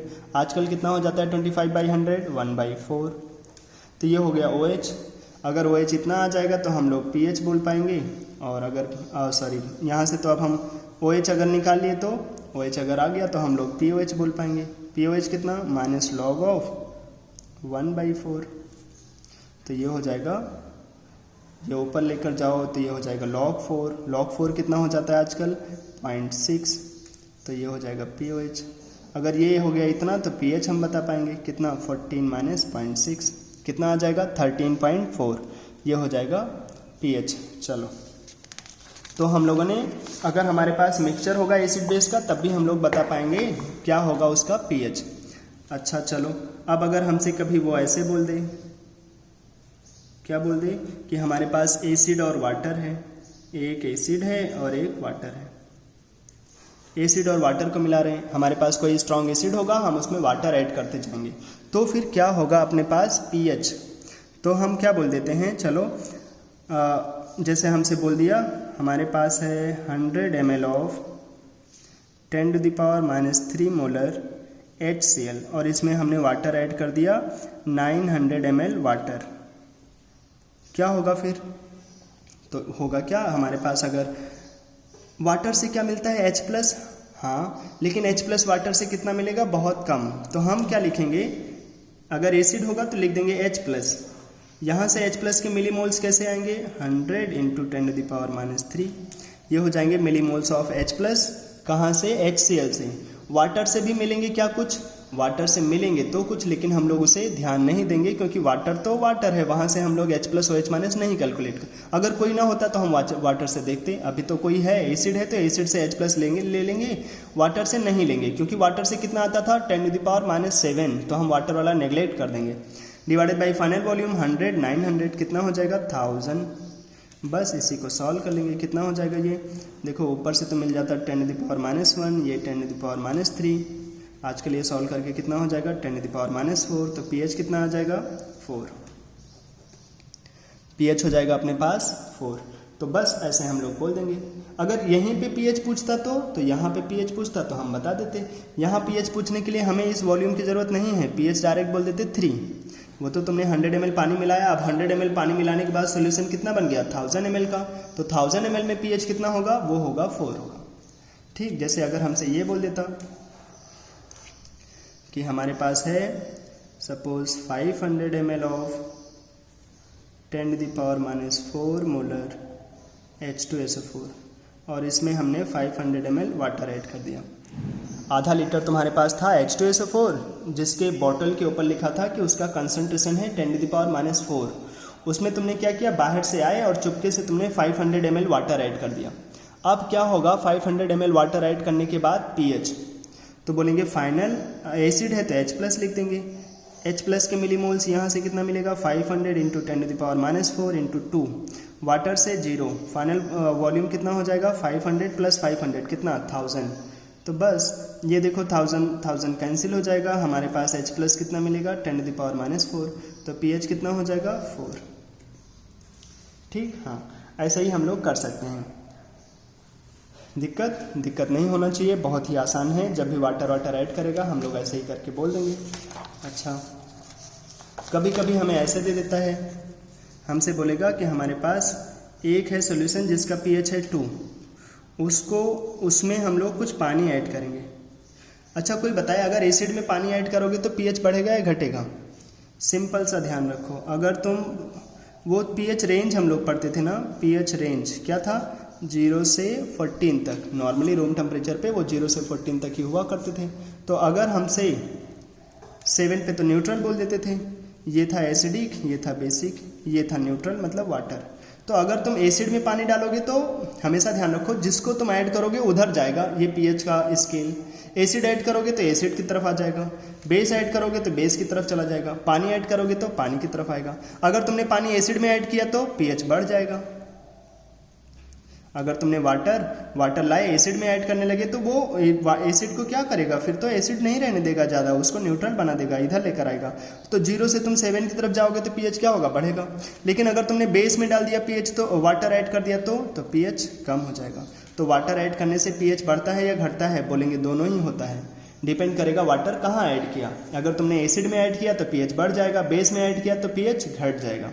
समझ में आ रहा है? हाँ, तो वाटर जैसे तुम ऐड करोगे वैसे हमें ध्यान रखना होगा, pH बढ़ भी सकता है, घट भी सकता है। तो हमसे क्या पूछ रहा है? pH 2 का एक सोल्यूशन है, उसमें हमें वाटर ऐड करते चले गए, बताओ कितना वाटर इसमें ऐड कर दें कि हमारे पास जो pH 2 का सोल्यूशन है इसका वॉल्यूम मान लो हमें दे दिया 100 ml। pH 2 वाला जो सोल्यूशन है उसका वॉल्यूम हमें दे दिया 100 ml। 100 ml का हमारे पास pH 2 का सोल्यूशन है, उसमें हमने कुछ वाटर ऐड किया, भगवान जाने कितना वाटर ऐड किया है, लेकिन बताओ कितना वाटर ऐड करें कि उसका pH 2 से 3 हो जाए। कितना ml का सोल्यूशन था पहले? 100 ml का। pH 2 का एक सोल्यूशन था, एक बोतल था जिसमें 100 ml सोल्यूशन था, उसमें pH लिखा था 2। उसमें तुम बाहर से कुछ वाटर ऐड कर रहे हो और बताओ कितना वाटर ऐड करें कि उसका pH 3 हो जाए। ऐसे क्वेश्चन अच्छे रहते हैं। तो क्या बोलेंगे? ये क्वेश्चन ऐसे कन्वर्ट कर लो, 100 ml ऑफ pH 2 का मतलब 10⁻⁻2 मोलर H+, यही तो, और इसमें कुछ वाटर ऐड कर दिया, VmL ऑफ वाटर। ऐसे क्वेश्चन हो गया। और अब हम यहाँ से फाइनल H+ बोल देते हैं, फाइनल H+। तो फाइनल H+ कितना हो जाएगा? बोलेंगे यहाँ से मिल जाएगा 100 × 10⁻⁻2, वाटर है तो वाटर से हम लोग H+ कितना लेते हैं? 0, divided by final volume 100 + V। Final H+ अगर हमें pH फाइनल लाना है 3, तो फिर हमारे पास फाइनल H+ कितना होना चाहिए? 10⁻⁻3। बस अब इसी पे बेस्ड हम लोग इसको सॉल्व कर लेंगे, क्योंकि हमें फाइनल H+ इतना लाना होगा तभी pH फाइनल 3 होगा। तो जाओ इसे देख लो, ये तो 1 बन जाएंगे, तो 1 बाई, या इधर लेकर चले आओगे तो ये हो जाएगा 1000 = 100 + V। तो V आ जाएगा कितना? 900 ml। ऐसे ही हम लोग हर एक, ये क्या किया तुमने? इतना वाटर ऐड किया। कोई पूछ लेता बताओ फाइनल वॉल्यूम सोल्यूशन का कितना होगा जब pH वो 3 हो जाएगा? तो बोलेंगे जब pH 3 हो जाएगा वाटर ऐड करते करते तो फाइनल वॉल्यूम कितना हो जाएगा? 100 + 900, तो वो हो जाएगा 1000 ml। ध्यान रखना छोटे छोटे कोई मिस्टेक्स ना हो जाए क्वेश्चन में कि तुमने निकाल लिया 900 ml, उसने पूछा है बताओ फाइनल वॉल्यूम, तो फाइनल वॉल्यूम तो 900 ml। अगर फाइनल वॉल्यूम बोलेगा तो यहाँ पे तुम डायरेक्ट फाइनल वॉल्यूम लिख देना, जो यहाँ पे सॉल्व कर रहे थे यहाँ पे तुम डायरेक्ट फाइनल वॉल्यूम में लिख देना या तो। चलो, तो ऐसे क्वेश्चन हम लोग कर सकते हैं। हाँ, ये हो गया एसिड बेस का मिक्सचर। एसिड में पानी मिलाएं तो क्या होगा? बेस में वाटर ऐड करेंगे तो क्या होगा? वो सब हमें ध्यान रखना चाहिए। आगे चलते हैं, देखते हैं week acid, weak base. Weak acid कौन होंगे? जो स्ट्रांग नहीं होंगे। ये क्या बात हुई? हाँ, जो हमने याद कर रखा है ना कि कौन कौन स्ट्रांग एसिड होते हैं, उनको छोड़ करके जो भी कोई मिलेगा वो वीक एसिड हो जाएगा। जैसे हमें किसी ने दे दिया एसिटिक एसिड, तो हम क्या बोलेंगे? ये वीक एसिड है। ये पानी में जाएंगे तो नखरे दिखाएंगे, इनसे बोलोगे आयंस दोगे, वो बोलेंगे नहीं। तुम बोलोगे दोगे नहीं, वो थोड़ा थोड़ा ही H+ देंगे, वीक एसिड होंगे। मतलब ये पानी में जाएंगे तो इक्विलिब्रियम बनाएंगे, H+ देंगे भी और H+ नहीं भी देंगे, मतलब थोड़ा सा देंगे थोड़ा सा रख लेंगे। तो इनको बोल देंगे ये सब वीक एसिड्स हैं अपने पास, H+ देते भी हैं और H+ ले भी लेते हैं। जैसे हमारे पास फॉर्मिक एसिड मिल जाएगा, HF मिल जाएंगे, बहुत सारे ऐसे एसिड्स जो वीक एसिड जैसा काम करेंगे। HCN अक्सर मिलेगा, ये HNO2 मिलेंगे, ये सब वीक एसिड हैं। HNO2 बोल रहा हूँ, HNO3 स्ट्रॉन्ग था लेकिन HNO2 कैसा है? वीक एसिड है। कभी कभी हमें साइनिक एसिड मिल सकता है, ये HOCN, ये हाइड्रोजन साइनाइड, ये साइनिक एसिड, ये सब वीक एसिड। कौन कौन वीक एसिड होंगे स्ट्रॉन्ग को छोड़ करके? वीक एसिड के लिए क्या चीज़ होता है, जो स्ट्रॉन्ग एसिड होते हैं वो तो 100% आयनाइज हो जाते हैं, उनका इक्विलिब्रियम कांस्टेंट कितना रहता है, इनफाइनाइट। लेकिन जो वीक एसिड होते हैं वो 100% आयनाइज नहीं होते, तो एसिड के इक्विलिब्रियम कांस्टेंट को क्या बोल देते हैं, Ka। ये तो इक्विलिब्रियम बनाएगा, ये 100% आयनाइज नहीं होता, तो इसके इक्विलिब्रियम कांस्टेंट को नाम दे देते हैं। स्ट्रॉन्ग एसिड होता तो उसका K कितना हो जाएगा, K स्ट्रॉन्ग होगा, अगर वो एसिड स्ट्रॉन्ग होगा तो K हो जाएगा infinite for strong acid.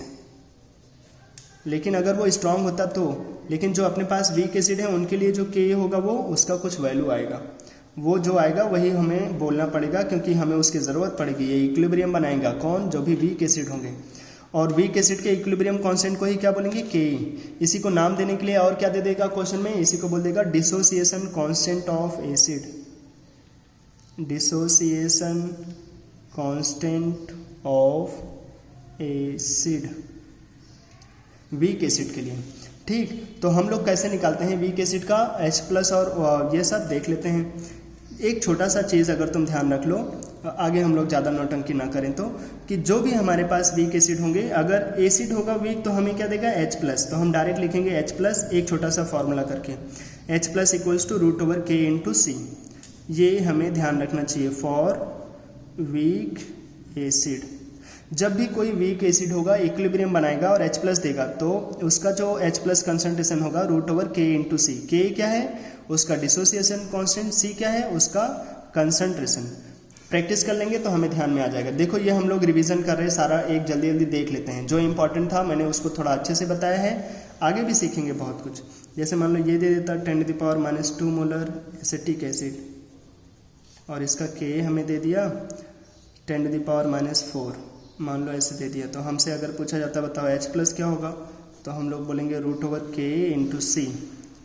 K कितना, 10⁻⁴, C कितना है, उस एसिड का कंसंट्रेशन, उस एसिड का कंसंट्रेशन कितना, 10⁻², तो ये हो जाएगा 10⁻³ pH कितना हो जाएगा अपने पास, pH आ जाएगा 3। जब भी कभी वीक एसिड होंगे तो हमें ध्यान रखना पड़ेगा ये फॉर्मूला, क्या, √K × C। और इसका यूज़ बहुत करेंगे, इतना यूज़ करेंगे ना तुम्हें ध्यान ही रखना पड़ेगा, इसलिए हम सारी नौटंकी छोड़ के इस पर प्रैक्टिस के लिए आ जाते हैं। जैसे मान लो हमें ये दे देता 10⁻⁴ मोलर HCN, और हमें उन्होंने दे दिया K ऑफ HCN 10⁻⁶। अब पहले तो ये देखो क्या HCN स्ट्रॉन्ग एसिड है, नहीं। स्ट्रॉन्ग एसिड होता तो फिर उसका pH कितना आ जाता, तब तो हो जाता उसका pH 4, क्योंकि स्ट्रॉन्ग एसिड है तो जो H+ होगा, जो HCN होता वही H+ हो जाता, लेकिन ये स्ट्रॉन्ग नहीं है, वीक है। तो वीक के लिए कैसे निकालेंगे, एसिड है तो H+ लिखते हैं √K × C। तो जाओ इसे देखो, K है 10⁻⁶, C 10⁻⁴, सॉल्व करने पे कितना मिल जाएगा, ये वैल्यू सॉल्व करने पे मिल जाएगा 10⁻⁻10, रूट ले लोगे तो 10⁻⁵, pH कितना आ जाएगा, 5। ये हो जाएगा HCN के लिए। ठीक, अगर हमारे पास वीक एसिड होंगे तो ऐसे लिखेंगे, अगर वीक बेस होगा तो, अगर हमारे पास वीक बेस होंगे तो वीक बेस कैसे ध्यान रखेंगे, वही स्ट्रॉन्ग बेस को छोड़ करके जो भी होगा वो वीक बेस। वीक बेस क्या देगा हमें, OH-, कितना होगा OH-, √, एसिड होगा तो Ka × C, बेस होगा तो Kb × C। ध्यान रखें, अगर एसिड होता तो H+ कैसे लिखते, √K × C, लेकिन अगर बेस होगा तो हमारे पास क्या हो जाएगा, √Kb × C, और बेस क्या देगा, OH-। कौन कौन होंगे वीक बेस, जैसे हमारे पास NH4OH, अमोनिया, या किसी तरीके का अमीन, ये सब। तो ये लोग होंगे वीक बेस। बेस क्या देंगे हमें, OH-, जैसे अमोनिया कैसे देगा OH-। एक तो NH4OH करके लिख, NH4OH और अमोनिया सेम है, ध्यान रखना, NH4+ और OH- ऐसे करके। अगर अमोनिया होगा तो ऐसे, जैसे अमोनिया है वाटर के साथ जाएगा, वाटर से H ले लेगा, NH4+ और वाटर का OH दे देगा, ऐसे। तो जो भी बेस होंगे तो हमें वो क्या देंगे, इक्विलिब्रियम बना करके हमें देंगे OH। तो OH देंगे तो कितना लिखेंगे OH, √Kb × C। जैसे दे दिया उन्होंने 10⁻⁻, सपोज हमें मिल गया 10⁻³ मोलर NH4OH, और हमें इसका के भी दे दिया 10⁻⁻⁵, और हमसे पूछ रहा है बताओ फिर क्या होगा इसका pH। तो हम बोलेंगे हमें तो बेस दिया है, वो भी वीक बेस है, तो हम लिखेंगे OH माइनस कैसे, √KB इंटू सी से, KB इंटू सी, KB कितना 10⁻⁵, C कितना 10⁻⁻3, तो ये कितना हो जाएगा 10⁻⁸, रूट ले लोगे तो 10⁻⁴, ये हो जाएगा OH माइनस। OH माइनस इतना हो गया तो हमारे पास POH कितना आ जाएगा, POH हो जाएगा 4। अच्छा pH कितना हो जाएगा फिर, pH हो जाएगा 10 क्या उस बेस के लिए सही है, हाँ बेस के लिए ही तो 7 से ज़्यादा आता है, ये करेक्ट है फिर, हाँ तो वीक बेस के लिए ऐसा हो जाएगा। वीक बेस के लिए क्या लिखेंगे, √KB इंटू सी, वीक एसिड होगा तो क्या लिखेंगे √K इंटू ए, √K इंटू सी। अच्छा एक छोटी सी चीज़ और ध्यान में रख लो, अगर हमारे पास कोई वीक एसिड हो, जैसे हमारे पास है एसिटिक एसिड, ये हमारे पास वीक एसिड है, उसका कंजुगेट बेस कैसे बनाएंगे, कोई एसिड उसका कंजुगेट बेस कैसे बनाते हैं, अगर एसिड है हमें उसका कंजुगेट बेस बनाना है तो H+ ले लेंगे, CH3CO-, कभी भी बेस बनाना होगा तो H+ निकाल लेंगे। अगर हमें कंजुगेट एसिड बनाना होगा कभी तो हम H+ खिला देंगे, ज़बरदस्ती H+ खिला देंगे। जैसे अगर हमारे पास होता OH-, कोई भी कंपाउंड दे सकता है, जैसे OH- है, किसी ने बोला चलो इसका कंजुगेट एसिड बताओ, तो हम बोलेंगे चलो H+ खाओ, तुम खाओ H+ तो क्या हो जाएगा वाटर, तो बोलेंगे water is a conjugate acid of OH-। अगर हमसे कोई बोलता नहीं इसका कंजुगेट बेस बताओ, तो हम बोलेंगे H+ निकालो इससे H+, तो क्या होगा, एक माइनस पहले से ही था, H+ ले जाओगे तो एक माइनस और आ जाएगा, O2- हो जाएगा, ये हो जाएगा कंजुगेट बेस। ठीक, किसी का भी जैसे हमारे पास ये दे देता बाइकार्बोनेट आयन HCO3-, हमसे कोई बोलता कि बताओ इसका कंजुगेट एसिड क्या होगा, तो कंजुगेट एसिड कैसे बताएंगे हम लोग, कंजुगेट एसिड बताते हैं हमेशा H+ देकर, खाओ लो दो इसको H+ दोगे तो वो हो जाएगा H2CO3 कार्बोनिक एसिड, और ये क्या बन जाएगा इसका कंजुगेट एसिड। अगर हमें इसका कंजुगेट बेस बनाना होता तो कंजुगेट बेस क्या हो, कैसे बनाएंगे, H+ निकाल के H+ दे देंगे तो बन जाएगा कंजुगेट एसिड, H+ ले लेंगे तो क्या बन जाएगा कंजुगेट बेस, तो H+ ले लो क्या बन जाएगा कार्बोनेट आयन, ये हो जाएगा हमारे पास कंजुगेट बेस। तो मैं क्या बोलने जा रहा था, मैं बोलने जा रहा था कि अगर हमारे पास कोई वीक एसिड हो, कोई भी वीक एसिड हो और उसका कंजुगेट बेस हो, जैसे हमारे पास है एसिटिक एसिड, ये तो वीक एसिड है, इसका कंजुगेट बेस कोई बोलना चाहता, कंजुगेट बेस क्या होगा इसका, H+ निकाल लेंगे एसीटेट आयन, तो एसिड का क्या होगा K, कंजुगेट बेस का क्या होगा Kb, वीक एसिड का K और कंजुगेट बेस का Kb, इन दोनों को मल्टीप्लाई करते हैं तो एक फैक्ट है वो बन जाता है Kw। देखो सस्ता फॉर्मूला है, ये बिल्कुल वैसे है जैसे H+ into OH- equals to KW, ऐसे यहाँ पे है K into KB equals to KW, K into KB equals to KW। और अगर हम इधर लॉग ले लें तो लॉग ले लोगे तो ये हो जाएगा log of K plus log of KB equals to log of KW। अगर हम लोग माइनस से मल्टीप्लाई करा दें तो ये हो जाएगा minus log of K minus log of KB equals to minus log of KW। Minus log of K क्या होगा PK, minus log of KB क्या होगा PKB, और ये माइनस log ऑफ KW क्या होगा PKW, ये बन जाएगा अपने पास। तो ये तो हो गया अपने पास pKa plus PKB equals to PKW, किस टेम्परेचर के लिए, फॉर ऑल टेम्परेचर।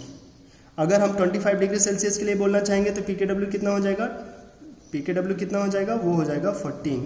तो pKa plus PKB in general जब हम लोग यूज़ करेंगे 25 डिग्री सेल्सियस के लिए तो वो हो जाएगा 14 pKa प्लस PKB। ये कहाँ से बना, देखो माइनस log की जगह पे क्या लिख दिया P, माइनस log की जगह पे क्या लिख दिया P। ये बिल्कुल वैसे है जैसे pH प्लस POH, लेकिन ये किसके लिए वैलिड है, ये जो हम लोग लिख रहे हैं K into KB equals to KW only valid for weak acid conjugate base या फिर वीक बेस कंजुगेट एसिड। जैसे अमोनिया के लिए कोई लिखना चाहता तो हम लोग ऐसे लिखते हैं KB ऑफ अमोनिया इनटू, ये बेस है तो इसका कंजुगेट एसिड बनाओ H+ खिलाओ इसको, लो खाओ H+, तो क्या बन जाएगा NH4+। तो बोलेंगे Kb of ammonia into Ka of NH4+ equals to KW। KW बोले तो 10⁻⁻14, ये तो नोन नंबर है, लेकिन कब के लिए? 25 डिग्री सेल्सियस के लिए। तो ये वाला टर्म हमें ध्यान रखना है, कभी कभी यूज़ में आ सकता है। चलो, तो वीक एसिड वीक बेस का कैसे निकालेंगे? डायरेक्ट फार्मूला लगा देंगे, हमें मिल जाएगा वीक एसिड वीक बेस का pH। अब हम लोग देख लेते हैं salt of weak acid weak base, मतलब ऐसे बोला जाए कि हम लोग चल रहे आगे सॉल्ट्स के बारे में पढ़ेंगे, जिसमें हमारे पास weak acid weak base, weak acid strong base, weak base strong acid और स्ट्रॉन्ग एसिड स्ट्रॉन्ग बेस, ये 4 तरीके के सॉल्ट मिलेंगे। तो हम लोग एक एक करके इन्हीं सॉल्ट के बारे में पढ़ लेंगे। जल्दी जल्दी आओ देख लेते हैं, बहुत आसान है। सॉल्ट हाइड्रोलिसिस, ख़त्म कर लेंगे इसको आराम से। सॉल्ट हाइड्रोलिसिस में सबसे पहला ले लेते हैं हम लोग salt of strong acid strong base, जैसे NaCl, जैसे KClO4, जैसे Na2SO4, जैसे Ki हैं। जैसे NaCl कैसे बना होगा? NaOH strong base, HCl strong acid से, तो ये हो गया salt of strong acid strong base. KClO4 कैसे बना होगा? KOH strong acid strong base, HClO4 strong acid से, स्ट्रॉन्ग एसिड स्ट्रॉन्ग बेस से बना है ये कैसे बना होगा? NaOH और H2SO4 से। तो ये कैसा है? ये तो स्ट्रॉन्ग एसिड स्ट्रॉन्ग बेस से ही तो आए हैं। हमारे पास Ki दिया है, Ki कैसे बना होगा? KOH और HI से, ये भी तो स्ट्रॉन्ग एसिड स्ट्रॉन्ग बेस से बना है। तो जो भी सॉल्ट होगा स्ट्रॉन्ग एसिड स्ट्रॉन्ग बेस का, पहले तो अपनी तीसरी आंख से देखना पड़ेगा कि वो स्ट्रॉन्ग एसिड स्ट्रॉन्ग बेस है क्या। अगर हमें पता चल गया वो सॉल्ट है स्ट्रॉन्ग एसिड स्ट्रॉन्ग बेस का, तो हमें बोल देगा चलो उसका pH बताओ, कुछ करो। जैसे हमें दे दिया उन्होंने NaCl, तो हम बोलेंगे जो सॉल्ट होंगे ना, सबसे पहला काम सॉल्ट को पानी में लेकर जाओ, क्योंकि हम pH हवा में नहीं देखेंगे, हमें उसको पानी में डालना पड़ेगा। तो NaCl को वाटर में डालो तो वो जाएगा Na+ और Cl- में। अब हम इन आयन से पूछेंगे तुम कर क्या सकते हो, हमें pH कौन बताएगा? या तो H+ होना चाहिए या तो फिर OH- होना चाहिए। अगर H+ OH- नहीं होगा तो तब तो फिर pH ही नहीं मिलेगा। तो बोलते क्या है, जो भी हमारे पास ये आयन है Na+, सोचो Na+ क्या पानी से कंबाइन होगा या Cl- पानी से कंबाइन होंगे? एक थोड़ी देर के लिए मान लेते हैं हो जाएंगे। तो Na+ वाटर के पास क्या होता है? H और OH, तो OH से कंबाइन हो जाएगा, तो ये तो प्लस है ना, पानी से OH ले लेगा तो NaOH प्लस H+ दे देगा, ऐसे हमें लग रहा होगा। और ये Cl- वाटर से क्या लेना चाहेगा? H+, तो वो HCl बना लेगा और OH। सोचो जितना H मिलेगा उतना ही OH मिलेगा, तो फिर से मिलकर के ख़त्म हो जाएंगे। H+ OH- क्या बना देगा? वाटर। और वैसे भी तुम सोचो, क्या Na+ वाटर से रिएक्शन करके NaOH बना सकता है? नहीं। क्यों? क्योंकि NaOH तो स्ट्रॉन्ग बेस है, वो पानी में NaOH जैसा थोड़ी ना रहेगा, वो तो तुरंत आयनाइज हो जाएगा Na+ और OH- में। और अगर तुरंत आयनाइज हो गया तो H+ और OH- तो वाटर बना देगा, तो तब फिर ये कभी आगे नहीं जाएंगे, ऐसे नहीं होगा। और अगर ये पानी में जाके देंगे भी तो सोचो जितना H उतना OH, तो HOH क्या बना लेंगे? वाटर। तो सोल्यूशन कैसा रहेगा? न्यूट्रल। तो NaCl जो सोल्यूशन होते हैं, ऐसे आयंस जो स्ट्रॉन्ग एसिड स्ट्रॉन्ग बेस से आते हैं, ऐसे आयंस को बोलते हैं स्पेक्टेटर आयंस। ऐसे आयंस को क्या बोलते हैं? स्पेक्टेटर। केवल खड़े होकर देखेंगे, पानी में जाके देखेंगे कौन है जो pH बताएगा, जो भी स्ट्रॉन्ग एसिड स्ट्रॉन्ग बेस से आएंगे। तो इनका pH कितना होगा? कोई H+ OH- नहीं मिलेगा हमें, तो pH कितना हो जाएगा? pH हो जाएगा 7। सोल्यूशन कैसे बोलेंगे? न्यूट्रल। किसका? जब हमारे पास सॉल्ट होगा स्ट्रॉन्ग एसिड स्ट्रॉन्ग बेस का। लेकिन अगर हमारे पास सॉल्ट हो इसका स्ट्रॉन्ग एसिड स्ट्रॉन्ग बेस का नाम हो करके हमारे पास सॉल्ट दे दिया जाए स्ट्रॉन्ग बेस वीक एसिड का। वीक एसिड जैसे एसिटिक एसिड, स्ट्रॉन्ग बेस जैसे NaOH। तो इनका सॉल्ट कैसे बनेगा? HOH वाटर निकाल दो, हमें सॉल्ट मिल जाएगा CH3CO- Na+। तो इसका क्या होगा? CH3CO- Na+, इसका क्या मिलेगा हमें? pH। तो हम बोलेंगे इसको क्या बोलेंगे? Sodium acetate. चलो सोडियम एसीटेट को लेकर चलते हैं पानी में। सबसे पहला काम, सॉल्ट जब भी होगा तो उसको आयनाइज तो कराओ, पानी में डालो, तब देखो तमाशा। अब ये मिला Na+, ये कहाँ से आया है? स्ट्रॉन्ग बेस से कैसा होगा, स्पेक्टेटर आयन तमाशा देखेगा बस, वो कुछ नहीं करेगा, तो इसको हम लोग क्रॉस कर लेंगे। जो भी स्ट्रॉन्ग एसिड स्ट्रॉन्ग बेस से आए हैं उनको हम लोग तुरंत ही क्रॉस कर देंगे। ये तो नहीं आए हैं स्ट्रॉन्ग एसिड से, तो ये पानी में क्या करेगा जाके, ये पानी में जा कर के, ये तो माइनस चार्ज है तो वो पानी में जा कर के क्या करेगा, पानी से जाके इधर माइनस है तो पानी से H ले लेगा, हमें देगा एसिटिक एसिड, और क्या देगा OH माइनस। और ये वीक एसिड है तो पूरा वापस नहीं आएगा, बैक नहीं होगा पूरा, इसी वजह से बोलेंगे ये इक्विलिब्रियम बनाएगा। कौन, ये एसीटेट आयन, क्या है ये एनायन। तो एनायन पानी में क्या कर लिया, कंबाइन होकर के OH दे दिया, हमें क्या मिल गया OH। और ये OH को बैलेंस करने के लिए कोई H नहीं होगा, वहाँ से नहीं मिलता कुछ, वो स्पेक्टेटर आयन्स हैं, वो पानी में जाके हाइड्रोलाइज नहीं होते। लेकिन ये जो हमें आयन मिला ये एसीटेट आयन है, एसीटेट आयन पानी में जाके OH माइनस दे देगा। कुछ लोग बोलेंगे एसिड भी तो दिया, अरे भाई एसिड नहीं बताता pH, कौन बताता है pH, H प्लस, ये H प्लस नहीं है, ये एसीटेट, ये एसिटिक एसिड है। हमें आयन में क्या मिला, आयन में मिला OH माइनस, तो OH माइनस बता देगा pH। अच्छा बताओ, अगर हमें पानी में जाके OH मिला तो वो सोल्यूशन एसिडिक होगा या बेसिक, अगर OH मिल रहा है तब तो वो सोल्यूशन बेसिक हो जाएगा। बेसिक होगा तो pH कैसा होगा, 7 से ज़्यादा या 7 से कम, 7 से ज़्यादा। और इस हाइड्रोलिसिस को नाम क्या देंगे, कैटायनिक हाइड्रोलिसिस या एनायनिक हाइड्रोलिसिस। बोलेंगे कैटायन तो स्पेक्टेटर निकला, कैटायन तो धोखेबाज निकला, वो तो दूर से ही तमाशा देख रहा है एनायन का क्या हो रहा है। तो एनायन क्या कर रहा है, पानी में हाइड्रोलाइज हो रहा है, तो बोलेंगे ड्यू टू एनायनिक हाइड्रोलिसिस। जब भी कभी हमारे पास सॉल्ट होगा, किसका सॉल्ट होगा, देखो ये किसका सॉल्ट था, स्ट्रॉन्ग बेस और वीक एसिड का, स्ट्रॉन्ग बेस और वीक एसिड का सॉल्ट था। तो जो स्ट्रॉन्ग बेस वाला पार्ट होगा वो तो कैटायन देगा, उसकी वजह से कुछ होगा नहीं। लेकिन जो हमारे पास स्ट्रॉन्ग जो वीक एसिड था उसकी वजह से जो आया कंजुगेट बेस, वो क्या करेगा, इसके पास माइनस चार्ज है, इसीलिए बोल रहे हैं ये एनायन। एनायन पानी के साथ कुछ कर रहा है, इसलिए इसको बोल देंगे एनायनिक हाइड्रोलिसिस। समझ में आया। तो हमेशा ध्यान रखो, नोट करके लिख भी लो, due to anionic hydrolysis. Anionic hydrolysis क्या मिलेगा, याद करो, एनायन होगा तो क्या देगा OH होगा तो क्या मिलेगा, सोल्यूशन बेसिक होगा तो pH 7 से ज़्यादा मिलेगा। अच्छा, कोई हमसे पूछे नहीं एग्जैक्ट में बताओ pH कितना होगा, तो हम बोलेंगे हमें मिल रहा है OH। अगर कभी इक्विलिब्रियम में OH मिलेगा तो OH कैसे लिखेंगे, √Kb/C। समझ में आया, कैसे लिखेंगे, √Kb/C। इसी को हम सॉल्व कर लेंगे। समझ में आया। जैसे हमें क्या देगा क्वेश्चन में, हमें तो Kb नहीं देगा, हमें तो देगा एसिटिक एसिड का K।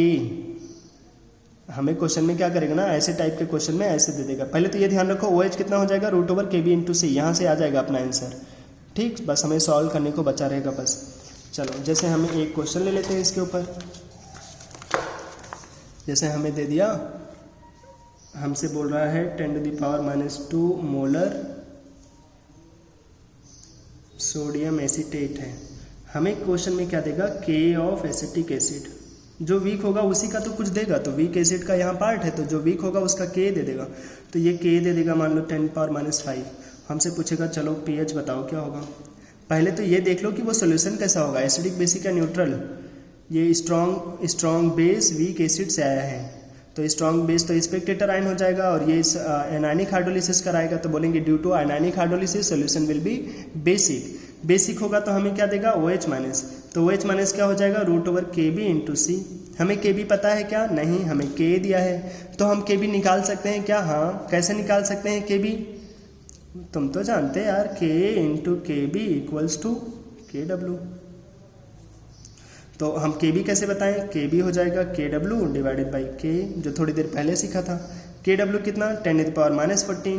K कितना दिया है, 10⁻⁻5। तो Kb कितना आ जाएगा, 10⁻⁻9। अगर ये आ गया 10⁻⁻9, उठा के रख देंगे Kb वहाँ पे, OH माइनस, देखो कितना हो जाएगा फिर, √Kb 10⁻⁻9 × C। कंसंट्रेशन कितना दिया है, 10⁻⁻2, उठा के यहाँ चिपका देंगे 10⁻⁻2। तो ये कितना हो जाएगा, 10⁻11। वो पावर में है तो वो रूट इधर चलाएगा, 10⁻11/2 करके। तो ये होगा कितना, ऐसे 10⁻11/2 को क्या लिख सकते हैं, 5.5। तो सोचो POH कितना हो जाएगा, 5.5 माइनस log OH।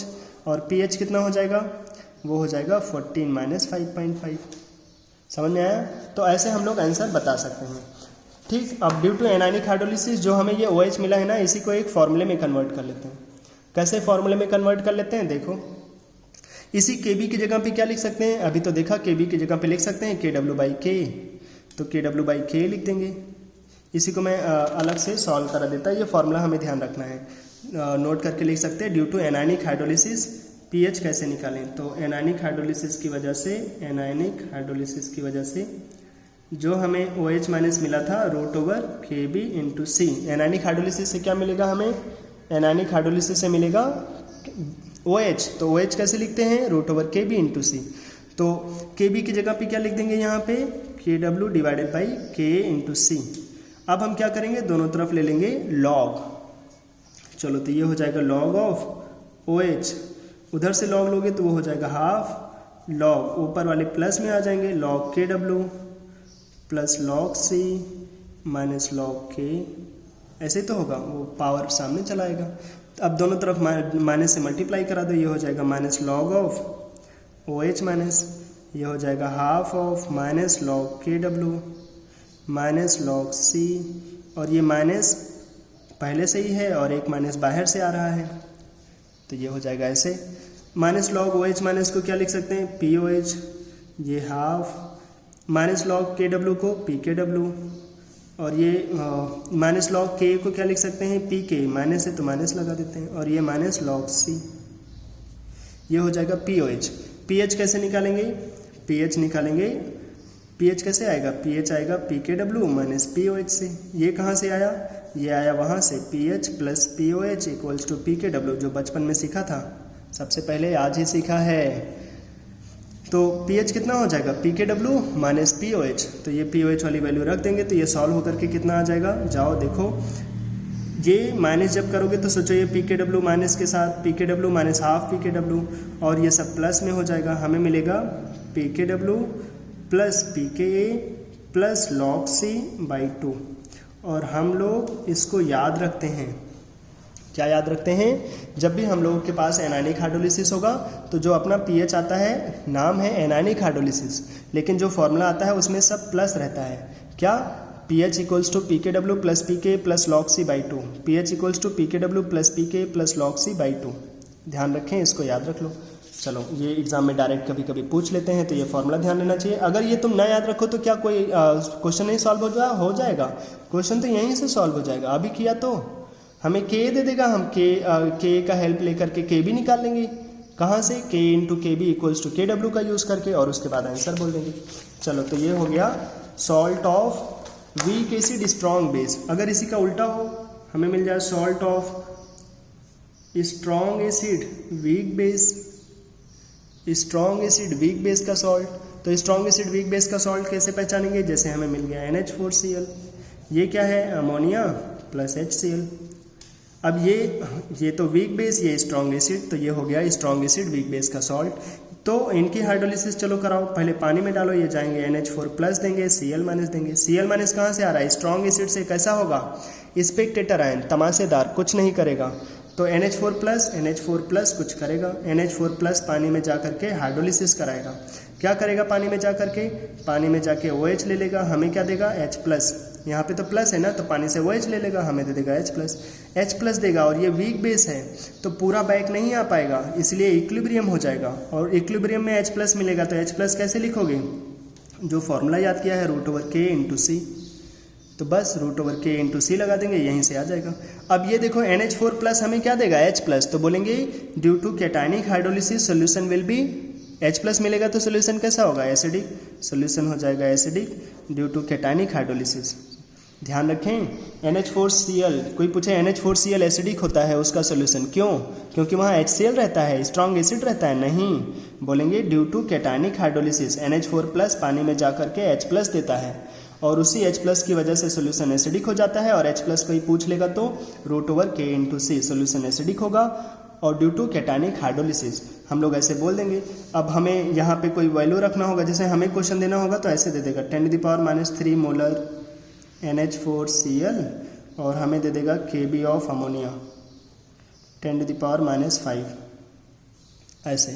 तो अब हम क्या करेंगे, वही काम करेंगे। हमें के भी दिया है तो हम निकालेंगे के कितना आ जाएगा 10⁻14 डिवाइडेड बाई 10⁻5। इसको सॉल्व कर लेंगे तो कितना आ जाएगा 10⁻9। ये क्या हो जाएगा 10⁻9। अब ये हो जाएगा क्या, के वहाँ पे जाके रख देंगे। पहले देखेंगे ये एसिडिक है तो हमें देगा H+ कैसे निकालेंगे, √के कितना मिला 10⁻9, सी कितना है 10⁻3। अब इसी को सॉल्व करोगे 10⁻12 22, ये हो जाएगा 10⁻6। तो pH कितना आ जाएगा, pH आ जाएगा अपने पास 6। समझ में आया। तो जब भी केटानिक हाइड्रोलिसिस होगा तो एसिडिक होगा, जब एनानिक हाइड्रोलिसिस होगा तो बेसिक हो जाएगा सॉल्यूशन, और एसिडिक होगा तो H+ होगा। H+ को कैसे निकालेंगे, √K × C। और जब हमारे पास बेसिक होगा, एनानिक हाइड्रोलिसिस होगी सॉल्यूशन की, तो फिर वो हो जाएगा बेसिक होगा तो OH मिलेगा तो कैसे लिखेंगे, √KB × C। लास्ट आज के लेक्चर का सॉल्ट हाइड्रोलिसिस में वीक एसिड वीक बेस की हाइड्रोलिसिस, अगर इनका सॉल्ट हो, salt of weak acid weak base, जैसे हमें कभी मिल गया NH4CN या फिर अमोनियम एसीटेट। देखो ये कहाँ से बना होगा, ये बना होगा अमोनिया और HCN से। ये भी बेचारा वीक है, HCN हाइड्रोजन साइनाइड, और ये भी वीक है ammonia, week base weak acid. और ये कहाँ से बना होगा, अमोनिया वीक बेस और acetic acid weak weak base से बने हैं। तो यहाँ पे क्या होता है, अब क्या होगा सोचो, जैसे मान लो तुम्हारे पास NH4CN था, इसको पानी में डालोगे तो क्या देगा ये हमें, NH4+ और CN-। सोचो कोई स्पेक्टेटर आयन है क्या, स्पेक्टेटर कौन आयन होते हैं, जो स्ट्रॉन्ग एसिड या स्ट्रॉन्ग बेस से आते हैं। तो इनमें से कौन है जो स्ट्रॉन्ग एसिड स्ट्रॉन्ग बेस से आया, कोई नहीं। तो कोई है जो स्पेक्टेटर आयन, नहीं। तो क्या होगा, दोनों ही तमाशा करेंगे पानी में जाके, कोई देखेगा नहीं। तो अमोनियम क्या करेगा पानी में जाके, वो तो पानी से OH ले लेगा तो NH4OH बना देगा, हमें क्या देगा H+। CN- क्या देगा, CN- हमें देगा वाटर में जाकर के, CN- वाटर में जाकर के क्या करेगा, वाटर से H ले लेगा, हमें क्या देगा OH। तो एक सॉल्यूशन को एसिडिक बनाना चाहेगा, एक बेसिक बनाना चाहेगा। अब डिपेंड करेगा, अब ये दोनों सेम नहीं हैं, ये दोनों अलग अलग हैं, तो कौन H+ ज़्यादा देगा, कौन OH- ज़्यादा देगा, पता नहीं। तो अब सोल्यूशन एसिडिक होगा कि बेसिक होगा कि न्यूट्रल, बोलेंगे हम नहीं जानते। सोल्यूशन एसिडिक भी हो सकता है, बेसिक भी हो सकता है, न्यूट्रल भी हो सकता है। तो क्या यहाँ पे डायरेक्ट फार्मूला लगा दें, H+ = √K × C और OH- = √KB × C, नहीं। पहले नेट में तो देखो कौन मिलेगा, तो उसको देखने के लिए क्या करते हैं, जो मैं बोल रहा हूँ ये शॉर्टकट जैसा है, पूरा का पूरा लेक्चर ही आज शॉर्टकट जैसा है। अगर ये तुम्हें टफ लगा है तो हम कुछ कर नहीं सकते, ठीक। ये बहुत इंपॉर्टेंट है, इसी को 1-2 बार और देखोगे तुम्हें पूरा का पूरा आयनिक इक्विलिब्रियम तुम्हारे नीट एग्जाम के लिए, जेई के लिए बहुत अच्छे से प्रिपेयर हो जाएगा, ठीक। तो क्या करेंगे हम, यहाँ पे NH4+ वाटर के साथ रिएक्शन करके H+ दे रहा है, इसका इक्विलिब्रियम कांस्टेंट क्या होगा, इसका इक्विलिब्रियम कांस्टेंट क्या होगा, बोलेंगे ये वाटर में जाके एसिड जैसा काम कर रहा है तो इसका इक्विलिब्रियम कांस्टेंट हो जाएगा इसका K। याद करो, कोई भी पानी में जाके एसिड जैसा काम करेगा तो उसके इक्विलिब्रियम कांस्टेंट को क्या बोलते हैं, K। तो ये हो जाएगा K। इसी K को क्या लिख सकते हैं, KW/KB। किसका KB, ये अमोनिया का KB। और यहाँ पे CN- है, CN- वाटर में जाके क्या कर रहा है, बेस जैसा काम, तो इसका इक्विलिब्रियम कांस्टेंट क्या होगा, ये बेस जैसा, कोई बेस जैसा काम करेगा तो इसका इक्विलिब्रियम कांस्टेंट क्या होगा, KB। और उस KB को क्या लिख सकते हैं, KW/K। ये K किसका है, HCN का, ये KB किसका है, अमोनिया का। अब हम क्या करेंगे, अब हम बस यहीं पे एक छोटी सी लाइन बोल देंगे, हमेशा अपना क्वेश्चन यहाँ से आसान हो जाएगा। H+ कितना है, मतलब H+ कहाँ से मिल रहा है, इस इक्विलिब्रियम से, और OH- कहाँ से मिल रहा है, यहाँ से। तो हम बोलेंगे H+ divided by OH- equals to H+ जहाँ से मिल रहा है उसका इक्विलिब्रियम कांस्टेंट लिख दो, KW/KB ऑफ अमोनिया, और OH- जहाँ से मिल रहा है उसका equilibrium constant KW divided by K of HCN। KW cancel हो जाएगा, हमें मिल जाएगा K/KB। ये K किसका है, HCN का, और ये KB किसका है, अमोनिया का। जो बेस है उसका KB, जो एसिड है उसका K। ये आ जाएगा H+ डिवाइडेड बाई OH-। अगर हम इसी को और थोड़ा सॉल्व करें, कैसे सॉल्व करेंगे देखो, और एक चीज़ ध्यान रखें, जागते रहें। हाँ, अब तक तो सो गए होगे तुम कम से कम 2-4 बार, उठो जागो। देखो दुनिया कितने आगे जा रही है ना, कहाँ जा रही है, सब रुक गए हैं। चलो हम लोग इधर उधर की बात नहीं करते, 2 मिनट और लेंगे और ये फॉर्मूला कंप्लीट कर लेंगे। देखो क्या करना है हमें मिला H plus divided by OH minus, कितना मिला H plus divided by OH minus K divided by KB। एक चीज़ हम लोग बचपन से जानते हैं कि H plus into OH minus ये क्या होता है KW के बराबर। तो OH माइनस की जगह पे क्या हम ये लिख सकते हैं KW divided by H plus, ये लिख सकते हैं क्या, ये तो हम बचपन से जानते हैं, ये वाली चीज़ लिख सकते हैं। तो OH माइनस की जगह पे ये लिख सकते हैं, उठा के रख दो वहाँ पे, तो ये हो जाएगा H plus divided by OH minus की जगह पे KW divided by H plus equals to K by KB। तो ये कितना हो जाएगा H प्लस का स्क्वायर, ये KW इधर है उधर चला जाएगा, तो ये हो जाएगा KW into K by KB। समझ में आ रहा है? तो ये देखो एक फॉर्मूले में कन्वर्ट हो जाएगा, H plus equals to root over K into KB by K into KW by KB। और इसी को तुम लॉग लेकर सॉल्व करोगे, तो अगर तुमने इसी को लॉग लेकर सॉल्व किया तो ये कन्वर्ट हो जाएगा PH इक्वल्स टू, लॉग ले लो माइनस से मल्टीप्लाई करो सॉल्व करो, ये बन जाएगा PH equals to PKW plus PK minus PKB log PH equals to PKW plus PK minus PKB by 2। ये आ जाएगा जब हम इसको सॉल्व करेंगे pH में कन्वर्ट कर लेंगे। ये किसका pH आया है, ये आया है salt of weak acid weak base का NH4CN का। जो वीक एसिड वीक बेस के सॉल्ट होंगे उनका जो H प्लस आता है वो ऐसे root over KW into K by KB, और जो इनका आया pH वो कैसे मिला, pH हमें मिला PKW plus PKA minus PKB by 2। Direct यहाँ उठा के रख देंगे और आंसर आ जाएगा। एक छोटी सी चीज़ और, जब हम लोगों ने इसका H प्लस निकाला तो यहाँ कहीं C नहीं आया, C वाला टर्म नहीं आया।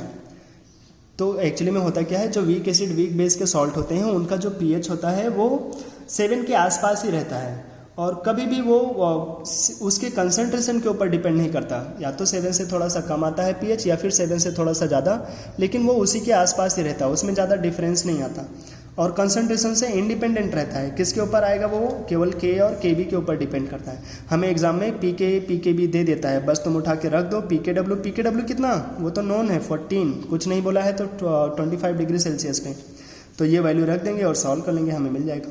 तो ये हो गया सॉल्ट हाइड्रोलिसिस। आयनिक इक्विलिब्रियम में हम लोगों ने बहुत कुछ कंप्लीट कर लिया आज। अगर हम लोगों ने ये 4 सॉल्ट हाइड्रोलिसिस सीख लिया और जो भी हम लोगों ने पहले से सीखा है वो, इतने का pH निकालना अगर तुमने सीख लिया, तुम्हारे जेई के लिए और नीट के लिए बहुत कुछ कंप्लीट हो जाएगा। एक छोटी सी चीज़ बचा होगा हमारे पास, वीक पॉलीप्रोटिक एसिड और बफर सोल्यूशन, जिसको हम लोग अगले लेक्चर में कंप्लीट कर लेंगे। ऐसे ही आज का लेक्चर बहुत ज़्यादा बड़ा हो गया है, शायद तुम लोग सो गए हो 4-5 बार, अगर जाग रहे हो तो ठीक है, वीडियो ख़त्म हो गया, आज के लिए इतना ही रखते हैं। अगले एक लेक्चर में बफर सोल्यूशन और वीक पॉलीप्रोटिक एसिड का pH बताएंगे हम लोग, और आयनिक इक्विलिब्रियम पूरा कंप्लीट हो जाएगा। बस ठीक, आज के लिए इतना रखते हैं, बाय।